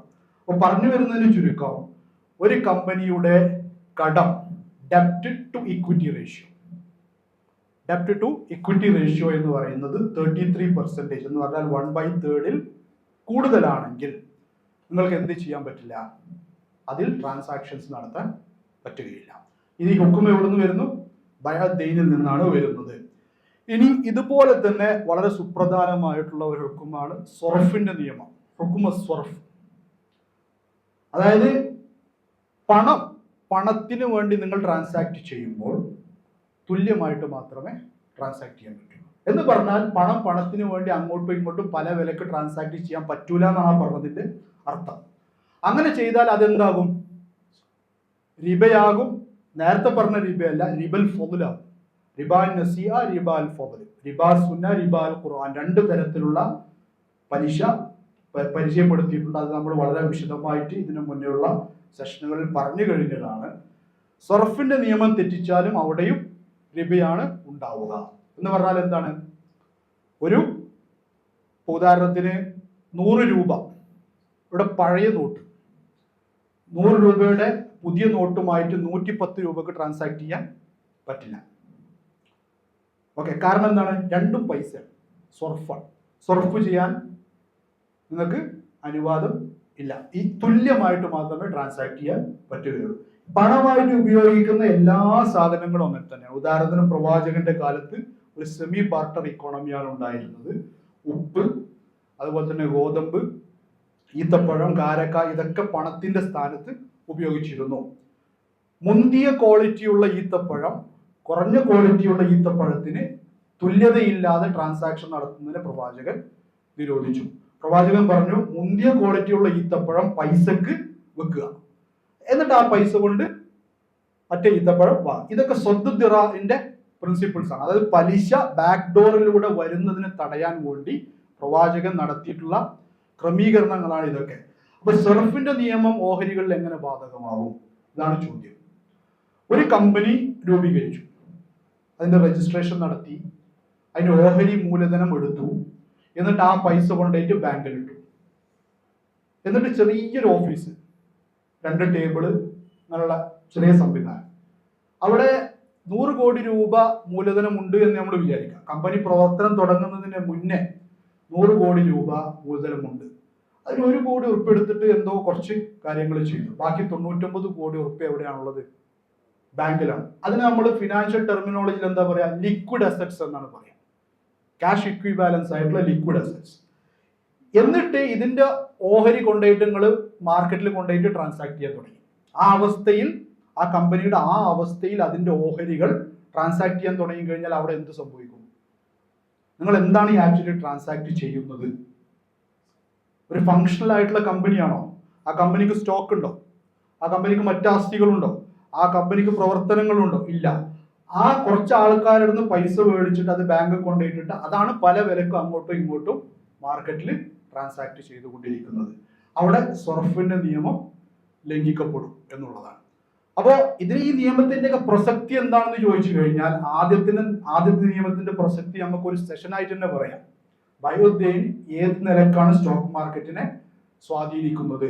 കൂടുതൽ ശക്തമായിട്ടുള്ള, കൂടുതൽ സ്റ്റേബിൾ ആയിട്ടുള്ള ഒരു സ്റ്റോക്ക് മാർക്കറ്റിനെ ആ ഒറ്റ റൂള് കൊണ്ട് ഇസ്ലാം എങ്ങനെ എസ്റ്റാബ്ലിഷ് ചെയ്യുന്നു എന്നുള്ളത് വിശദമായി മറ്റൊരു ചർച്ചയാണ്. അതിപ്പോ ഷെയ്ഖ് സാറിനൊക്കെ അറിയുണ്ടാവും, ഒരു ഇക്കോണമിയിൽ ഡെപ്റ്റ് കൂടിക്കഴിഞ്ഞാൽ ആ ഡെപ്റ്റിൽ വീണ്ടും ട്രേഡിംഗ് നടത്തി കഴിഞ്ഞാൽ ഇക്കോണമി എത്രമാത്രം അൺസ്റ്റേബിൾ ആകും എന്നുള്ളത് ഇക്കോണമിസ്റ്റുകൾക്ക് അറിയുന്ന സംഗതിയാണ്.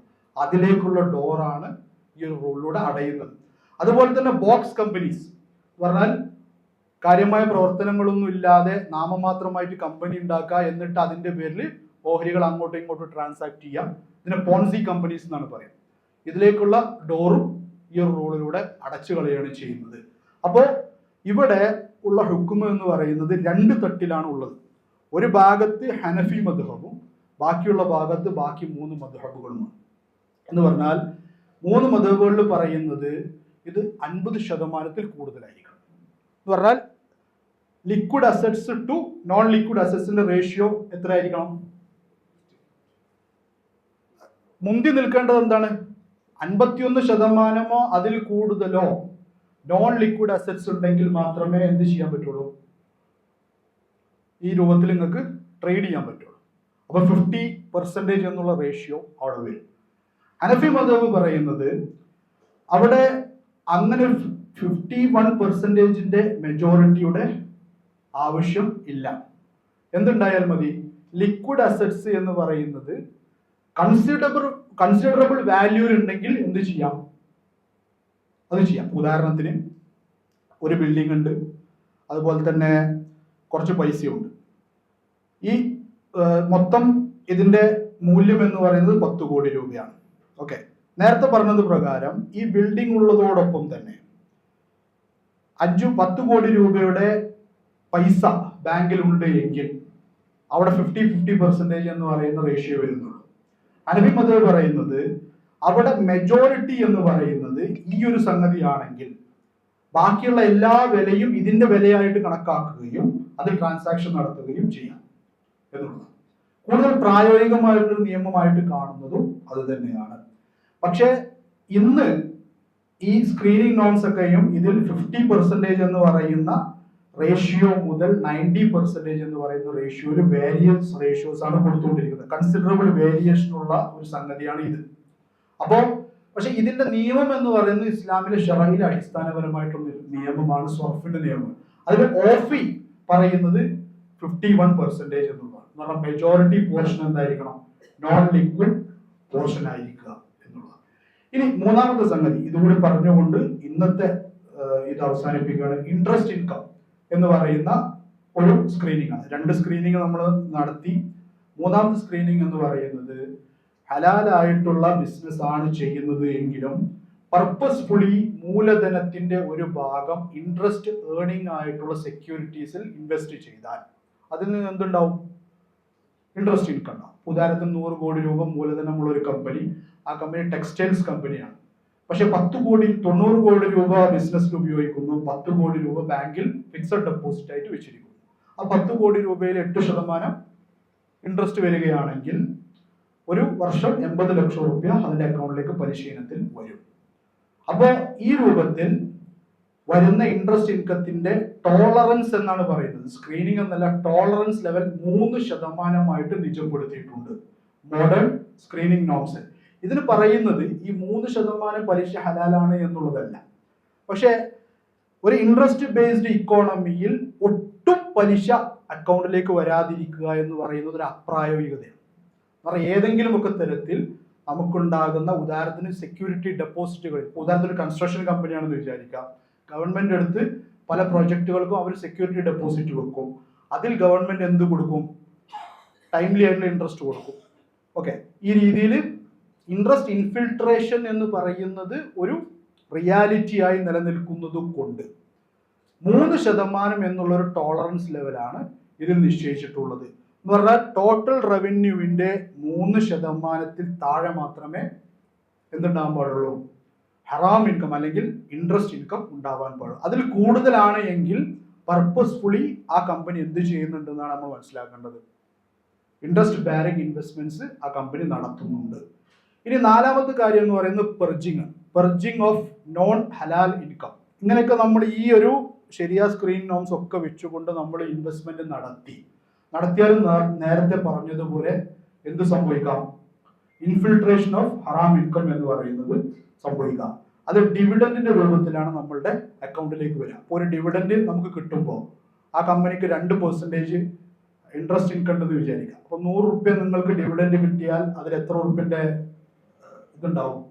2% ഹറാം ഇൻകം ഉണ്ടാവും. ആ 2 രൂപ എന്ന് പറയുന്നത് നിങ്ങളുടെ അക്കൗണ്ടിൽ നിന്നും പർജ് ചെയ്ത് ഒഴിവാക്കാം, വർഷത്തിൽ ഒരു പ്രാവശ്യം. ഇതാണ് പർജിങ് ഓഫ് ഇൻകം.